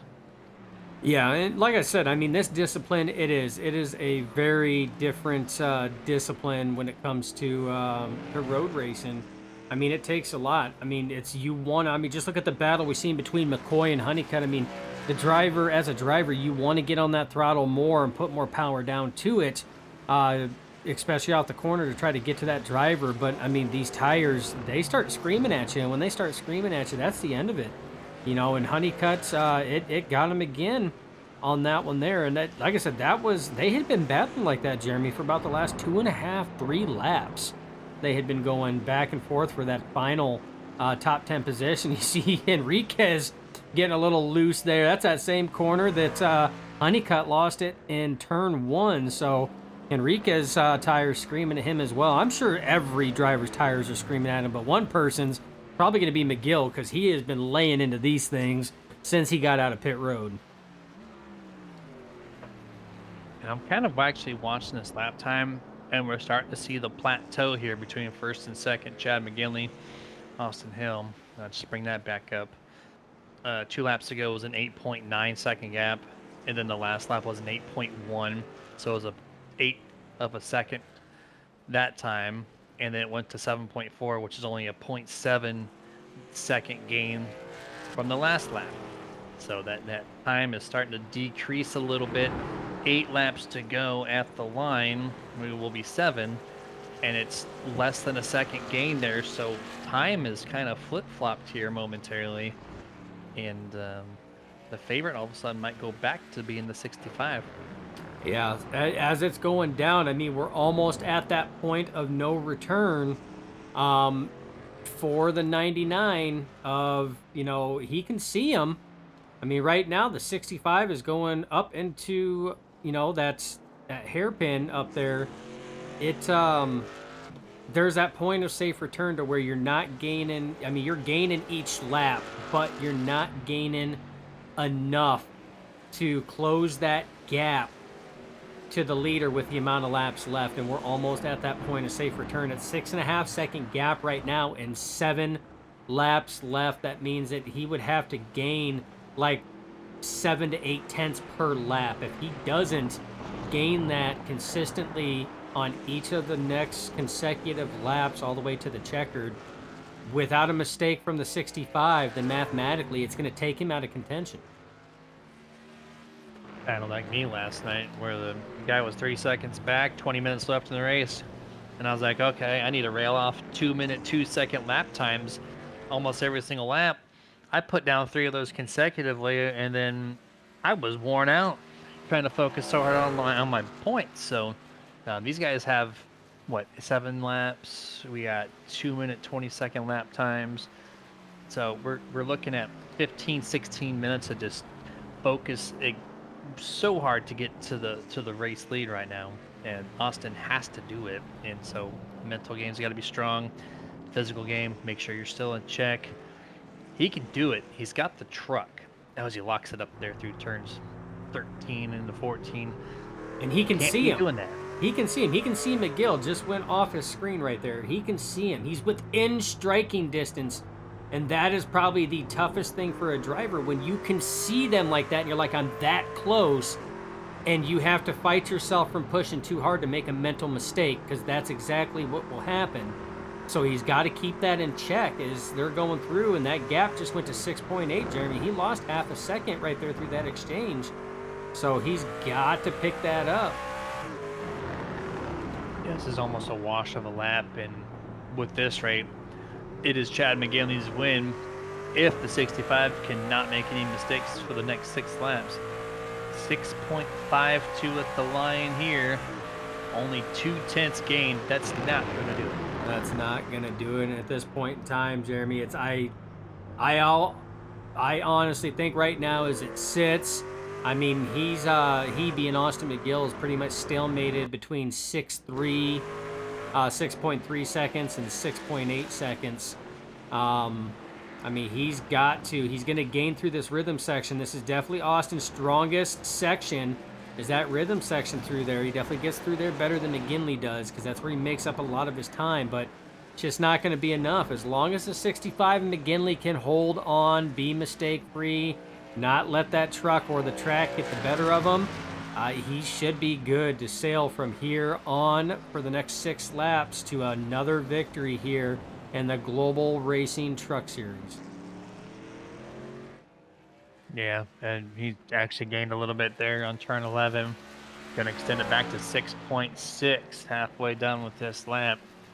And so I'm sure Chad's looking at his relative box and seeing that consistent 6-second difference and going, you know what, I got this. I can now give up a second a lap and still be okay. So now we can roll on the throttle a little easier, hit the braking point just a little earlier, and still make the win happen for this team at Circuit of the Americas. So in a really good position all of a sudden the 65 is, and the one stopper looks to be victorious here this evening. Yeah, that's the way that it's appearing as it sits right now. And like you said, he can give up a second per lap.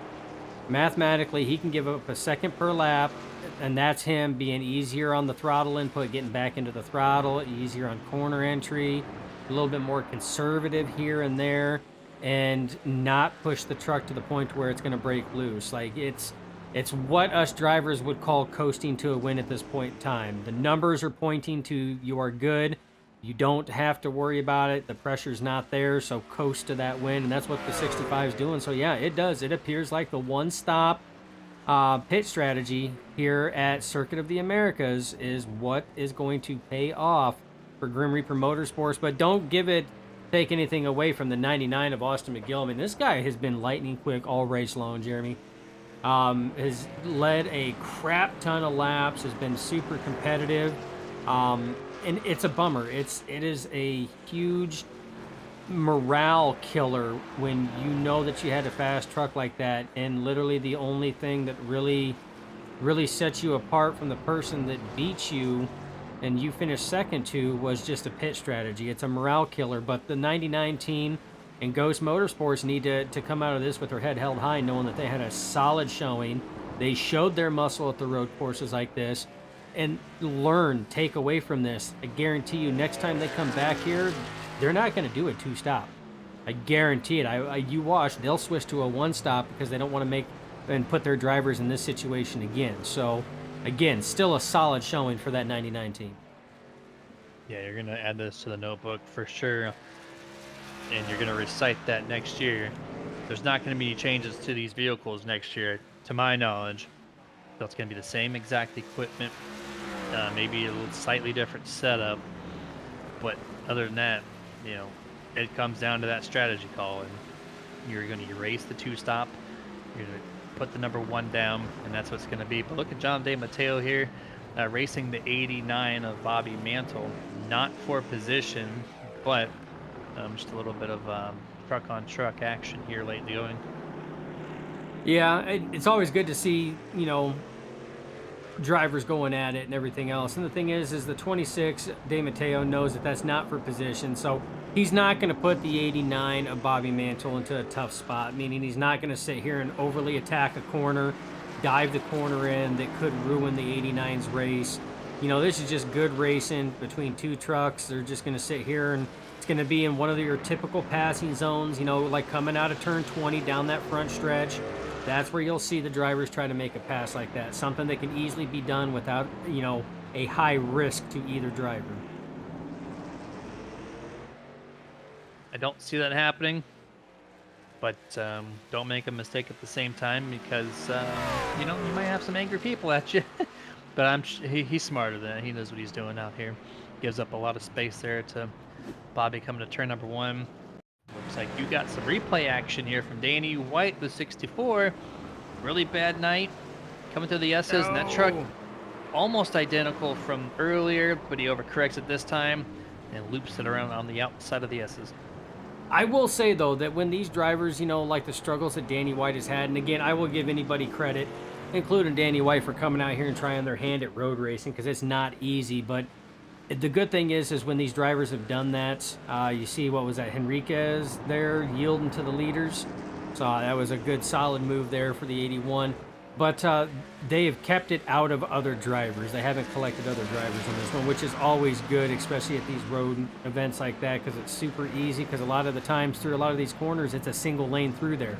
And if somebody wrecks and clogs that lane up, it's hectic.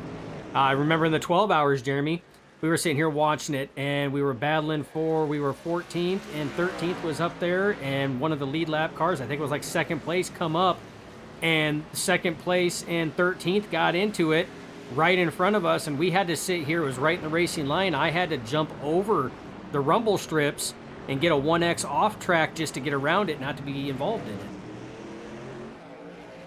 Sometimes you got to do that. Keep your vehicle clean. Look at John Madad. He's putting some pressure on the 89 Mansell here, coming through 13, 14 into 15 right now. He is, and he takes such a wide approach in 14 and 15. Like, I haven't seen a lot of drivers do that. I noticed that the last lap around, he went so wide, but he really straightens out that corner exit, and it just brings him right back. He loses a lot of ground on entry, of course, by doing it. But turn 13, 14, or 15 rather, he's got that thing hooked up.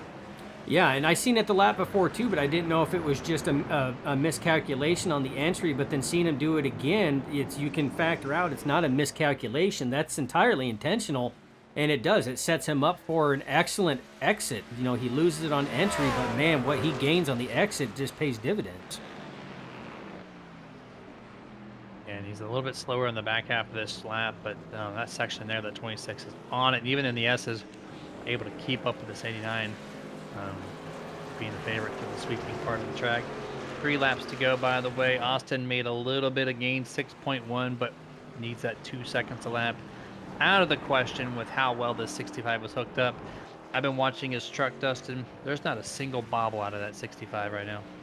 No, he's been solid. He's been hooked up. And Jeremy, I feel, since you pointed out where he was only 5 laps in on fresh tires and he was down to 217, I feel that there was some mathematication going on down in the Grim Reaper Motorsports, you know, pit stalls and everything else, that he was setting up to not push his stuff. There was no need to push it, no need to get these tires greasy, put him in a bad situation, because he knew exactly when they come out in the distance it was there. 65 of McGinley was watching that relative, so he knew what that distance was. And you've seen he's just been super conservative on his entries, hasn't really been attacking them, you know, the corners as much, easy on the throttle, getting back up to speed, you know, easy on his downshifts, not to, you know, trans brake it so much to where it kicks it out. I mean, no wobble coming off the corners there, because he's not getting into the throttle super hard. So this team's been on cruise control for a number of laps. Yeah, cruise control is the best way to put that. Just every single lap hitting almost the same exact part of the track and not trying to force anything too close to the outside of the track to where it would cause him an issue. Just doing a solid job keeping himself in check. 99's trying everything he can, but at this point, I think you just reel it back. You got tons of space between you and third. Don't spin the truck out. That truck's still a little unstable going through the tail end of this lap, but 2 laps to go, Dustin. We got 4.5 minutes left in this thing. Yeah, and I tell you what, though, I mean, I will give credit and props to all these drivers. Excellent job tonight. I mean, really, the crashes that we've seen have just been single car incidents, looping it. They've gathered it back up, took off, they've stayed in it. You know, it's been a solid showing all the way around. I mean, Tyler Honeycutt, I mean, he's just outside the top 10. You know, he lost control of that truck twice, but still in it, still giving it everything. And I mean, that's saying a lot for these drivers and their, you know, their moral standing on doing this just because they enjoy it. Whether it's a discipline they like or not, they get on this rig and do it because they like coming in, hanging out with the guys, they like racing, and you know, it's in their blood. They love it. You know, they strive for it. It's relaxing for them no matter where they finish. You know, and these 19 drivers that elected to show up tonight, you know, a number of drivers didn't, you know. So I will give props and kudos to all these drivers that showed up tonight, all 19 of them. Doesn't matter how they started, where they finished, how they did during the race. I give them props and respect all day long. 100%. Put the trucks in the field. That's what the league wants. Even if you're not going to be top 5, top 10, there's got to be a person that wins the race. And there's got to be a person that finishes last in the race. That's just a part of the sport, in any sport. So showcase, get some practice, and glad to see 18 trucks take official lap times here this evening, as Austin goes really wide that time through that section there, which is quite normal. Gets a good launch on exit, and coming up to the last lap of this race, couple corners left before we get there. Chad McGinley has 2 minutes and 15 seconds left when he gets to the line to bring home the checker flag. Well, Not say once, 218, not 219. twice. There you go. That's why I mentioned that at the line, but just one more lap. With Elevated Esports Racing 1 to go, and this will be his 3rd win of the 2024 season. Yeah, I mean, he's been coming on strong since he got his first win. I mean, this whole team has been strong, and that's what they said. They want to come out. They want to try to, you know, try to win it all if they can. You know, if they can't, they can't. But if they can, they want to go out there and try to win it all. So it's been excellent to see this team go. We didn't know, Jeremy, coming into this, as you see the 65 McGinley go through the rhythm section. You see McGill back there going through the same rhythm section. That's how close that pit strategy got him. That close. 5.8 seconds is what it is. But we didn't know what to expect coming into this. First time we've seen the Global Racing League and the Global Racing Truck Series at a road course. So we didn't know who some of their, what we would dub the road course ringers would be, you know, who was going to be strong. You know, who was going to be having difficulties because, you know, the discipline wasn't really what they were very good at, you know, that they still needed to practice on, much like myself. I will admit it. I still have a lot to learn on road racing. So everything that happened tonight was a surprise. But, I mean, overall, it was a very clean race, very quiet race for a road course. I mean, especially for COTA. I mean, we've seen some crazy stuff happen at COTA. In previous broadcasts, over 300 broadcast productions we put together as a team, Jeremy, if you can believe that. And we've seen some shit. Very quiet race, though. I'm very, very pleased with the way that these drivers and the etiquette that they showed tonight. A big number, guy. Very big number. With a huge catalog. No, I knew we've been doing it for a little bit now, but 300, it's a big number. Getting close to that 500, which is a milestone number for a lot of people, depending on what you're doing, of course. But here we go. Corners left, and this thing is done. Oh my God, there's right turns, finally 42. And here we go. Turn 20. Nice and clean. Chad McGinley is going to come down the straightaway for the final time and pick up his 3rd checker flag out of the first 6 races of the 2024 season. Job well done from the Grim Reaper Motorsports driver, Chad McGinley. Yeah, excellent showing there. McGill is going to cross that line, P2. Still a solid showing on that one. And Bobby Mantle right there just got done crossing at P3. That will be your podium, ladies and gentlemen. Those will be the drivers we'll be talking to. But excellent job by everybody that showed up and raced tonight. Some good racing around the track, good hard racing. To see one driver up the hill there, was that Slade? No, that is look at JJ McCoy's truck. I have not seen this much damage out of a damage model.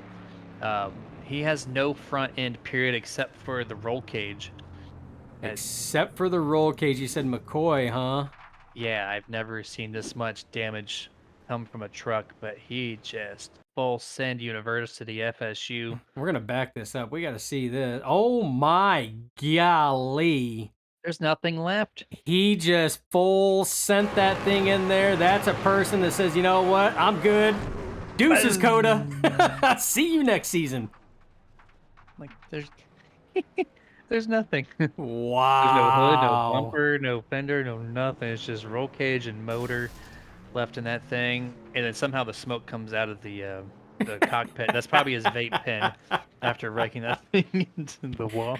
But Oh my goodness. we're gonna go down the unofficial results here for tonight. It should be solid after the race, but you never know.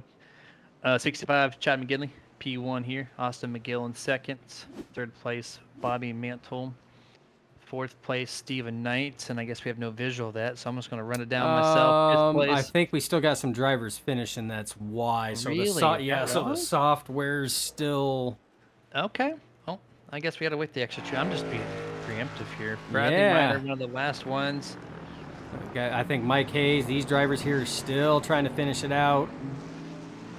See, Jeremy had his mindset an oval track race and forgot it was 2-minute 20-second laps. We still got drivers out there trying to get that finish.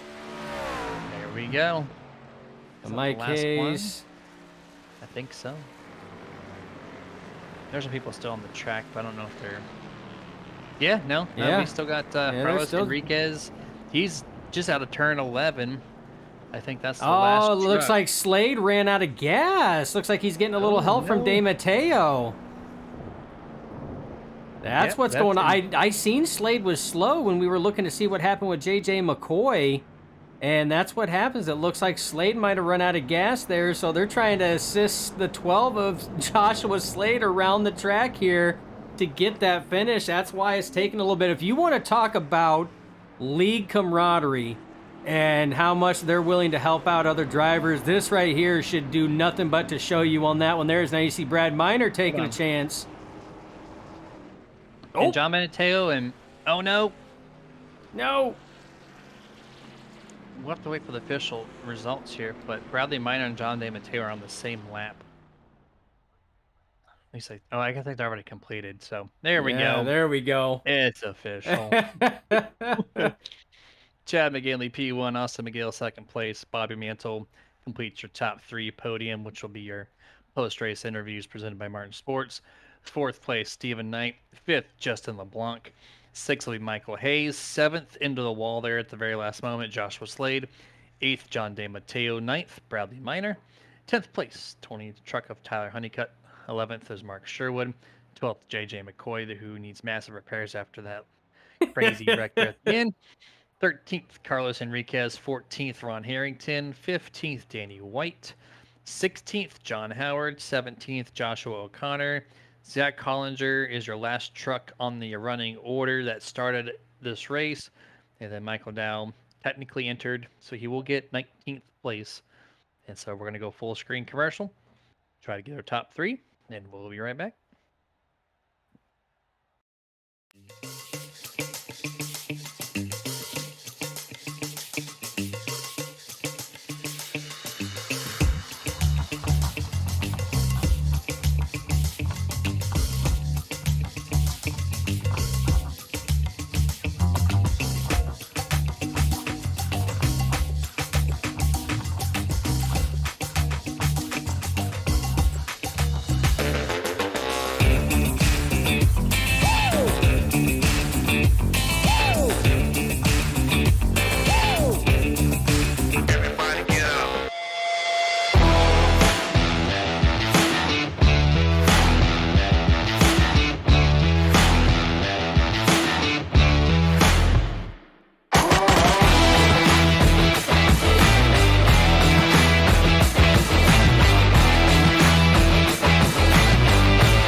And welcome back here to the March Sports Post Race Show, where we got at least two of our top three finishers here tonight waiting for us in the lobby. We're going to see if Austin can join us. But first, we're going to start with our third place finisher, the number 89 of Bobby Mantle from Grim Reaper. Bobby, congrats on P3. Thank you. Yeah, man. Of course, these road course races, they get pretty spaced out over time. I just got a single question, really. Team strategy. You did the two stopper. Chad and Steven went for the one stopper, right? So what was the call there to split that up? We discussed it when we were practicing, and we didn't really think it was going to be possible. So we figured the best chance was just to go all out, go for the two stops. And about halfway through that first stint, the two of them, oh, we're good to do the one stop, and I was a lap short, so I had to commit. I wasn't about to back off that much and try and save it. So unfortunately for me, I just burned a little bit more fuel than they did. Oh, okay. That explains it. Like I thought for sure these trucks could make it on the one stop, but you're saying you had to do a little fuel saving to get to that point. So that's a good thing to add to the notebook for the team for next year when we circle back around to the Circuit of America. So good insight there. Good team effort overall, though. You know, you guys took three of the top four. So excellent job once again for the yellow spoilers out there. Shout out to who would you like to thank tonight? You guys are putting on an amazing broadcast. The guys on the team here at Grim Reaper, love these guys. We put in a lot of work every week, and it's really showing. And shout out to all the guys in the league that are showing up and putting up a fight. Appreciate it. Yeah, absolutely. It is definitely showing up for sure, man. So excellent job once again, and we'll see you in 2 weeks. All right, thank you. Yes, sir. That was number 89, Bobby Mantle from Grim Reaper. I do not see Austin in the waiting room, though he's in the chats and the general text. So if we can grab him, we can. If not, that's cool too. But we're going to fire up the. Oh, actually, you know what? Don't fire it up. He just joined in at the last moment. My goodness. The very last second. Austin is ready. And we're going to bring him in. Austin McGill, then the number 99 Ghost Motorsports Toyota Tundra. P2, man. Congrats on an awesome run. Thank you. That was really tough. I'm mentally and physically exhausted after that one. I believe it. You were not around Absolutely. anybody, yeah, for the most part, for sure. But you went for the two stopper, or yeah, you went for the two stopper. The two of the trucks went for the one. Steven had some issues; he fell back. And I guess my question is to you: Do you erase the number two for how many pit stops you take here next year, and do you go with the one, or do you think there's something different that you could have done that would gain you that victory with the two stopper? Honestly, I feel like if I was just a bit more consistent, um, I feel like I could have made it through with the two stop. I kind of shredded my tires in the first run, which I pitted a few laps earlier than I would have liked. Honestly, I didn't even think the one stop was possible. I mentioned that to Chad just before getting dragged up in the booth, but um, yeah, I'm actually just shocked that the one stop was even possible. I don't think anybody tried it last season, which is why I didn't think it was a possibility, but I'm definitely proud of Chad for making that work. Yeah, when we talked to Bobby just a minute ago, he said the team, I think they talked about it, but they didn't like give a solid answer on it. So Bobby thought the same thing. It was going to be a two stopper. And then after that happened, they're like, yeah, I think we can make it, and just had to save a little bit of fuel. So even they weren't sure coming into this event. And so it's just surprising everybody. And the next year, now the notebook set of it can be done. So you'll have to discuss it with your team next year and see what you can do. But either way, awesome performance whatsoever. Second place in practice. You qualified really well, of course, being up front, and then second place in the race. So just job well done. Congratulations. Final thoughts before we let you go. No, nothing really. Just want to thank you guys for sticking it out every week. I don't know about what time it is for you guys, but races get pretty late for me, so um, I'm just glad you guys stick it through. Um, I want to just give props to everybody for showing up. I know it's a road course and not many people are big fan of them, but they stuck it out. They came and had a lot of fun, and just want to thank my teammates at Ghost Motorsports for riding it out with me. Yeah, I mean, I'm on the east coast of Florida, so approaching or just after 9 o'clock, really, on my side. So all good to go there, and appreciate you. And we'll catch you in 2 weeks here. Thanks, guys. Yes, sir. That was number 99 of Ghost Motorsports, Toyota Tundra, Austin McGill. And now, Dustin, you can put your finger on that victory lane button as we're going to bring in the number 65 from Green Reaper, Chad McGinley. Chad, congratulations on your third checkered flag this year. Appreciate it, guys. You sound a little worn out even after waiting in the lobby for a little bit there. Yeah, I'm not gonna lie, Um, my braking foot is a little sore right now. Yeah, I feel you. We and Dustin just did the 12 hours of Sebring yesterday, so we have 223 laps on that event, over 200 laps between us two alone. So, man, coming into this event, we knew COTA from our prior broadcast. It gets spaced out. That's just road course racing. But when I talked to Bobby, you guys weren't sure if the 1 versus 2 stop was going to be a thing.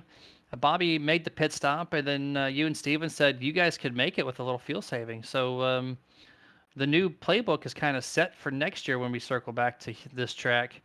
When did you come to realize that the one stop was going to work? I think like what Bobby said, right in the middle of the stint, the first stint that we had, I was like, man, I'm like 0.2 to the good. I was like, if I just keep this pace, keep it going, I should be good. It's going to be close, but why not? Let's try it. What's the worst going to happen? I'll run out of fuel and finish, maybe top 10. I mean, at this track, I was just looking to survive, and the pace that Austin and Bobby showed early on, I was like, there's no way they're going to make one stop. So I just kept my pace and kept it, a little early shifting and towards the end of the run, and it worked out.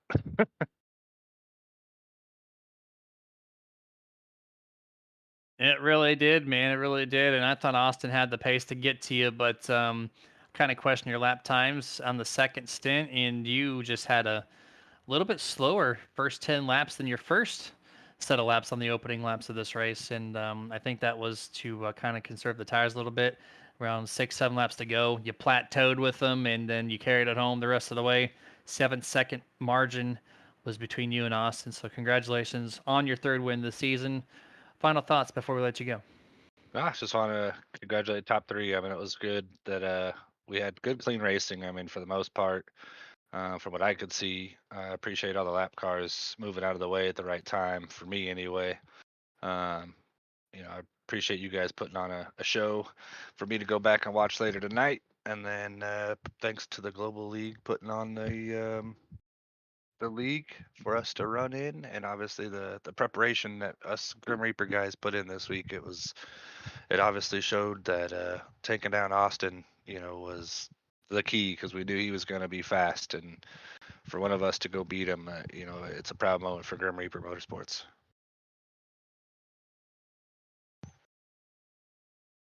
Excellent, man. Yeah. Congrats once more for sure. And then, of course, we're off next week for Easter, but we'll see you in 2 weeks. Yep. Happy Easter, guys. Hope you and your family have a good one. Find all those eggs. That's right. You family, You hope have a good one as well, weekend, buddy. Appreciate it, guys. Have a Yep. good one. too. That was your race winner for the third time, 65, Chad McGinley.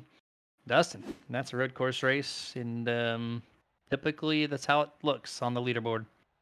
Yeah, typically that's how it goes. I mean, once that green flag drops, they get a couple laps in there. That's when the consistency, the driver versus track. That's where the space comes in, the pit strategy. That's very typical when it comes to a road course like that, because they don't have full course caution, so there is no bringing the drivers back together again. Overall though, like I had stated at the end of the race, we've called a number of races at COTA, and we've seen some crazy stuff at COTA. We've seen a driver retaliate right at the start finish line at COTA and everything else. And or no, that was Daytona, wasn't it? Was that Daytona road course? I can't even remember, man. 300. They all start to blend together, man. Yeah, But you're not wrong. But we, like I said, we've seen some crazy stuff at COTA too. Some accidents have taken out cars, left a lot of body parts on there. And we're not talking like JJ McCoy leaving body parts on there saying deuces Dakota, we'll see you next season.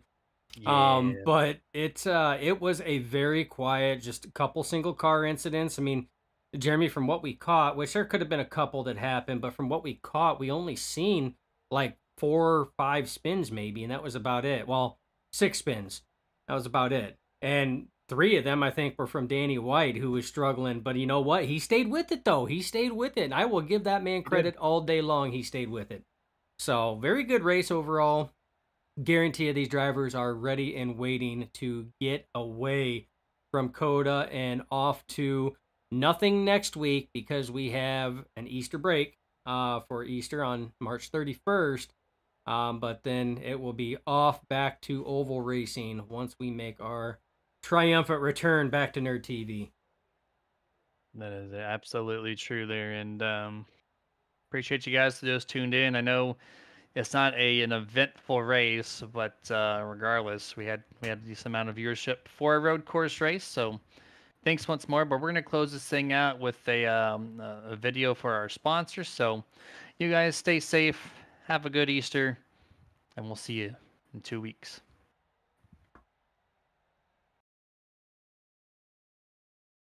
This presentation is brought to you in part by Martin Sports. Get the apparel, look stylish, be badass with apparel from Martin Sports.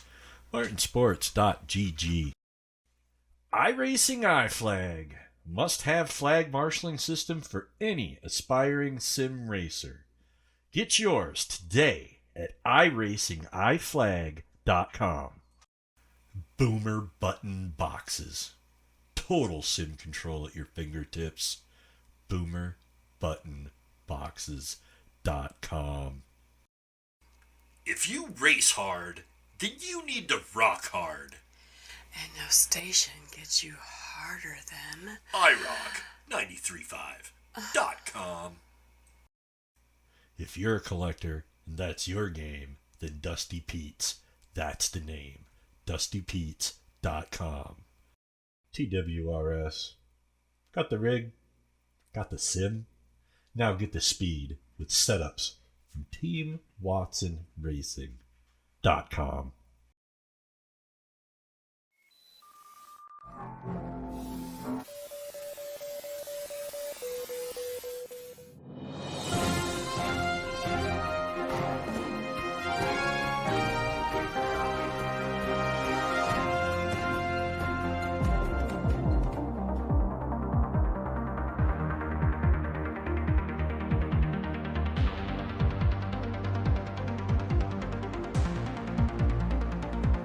Back when nothing truly mattered.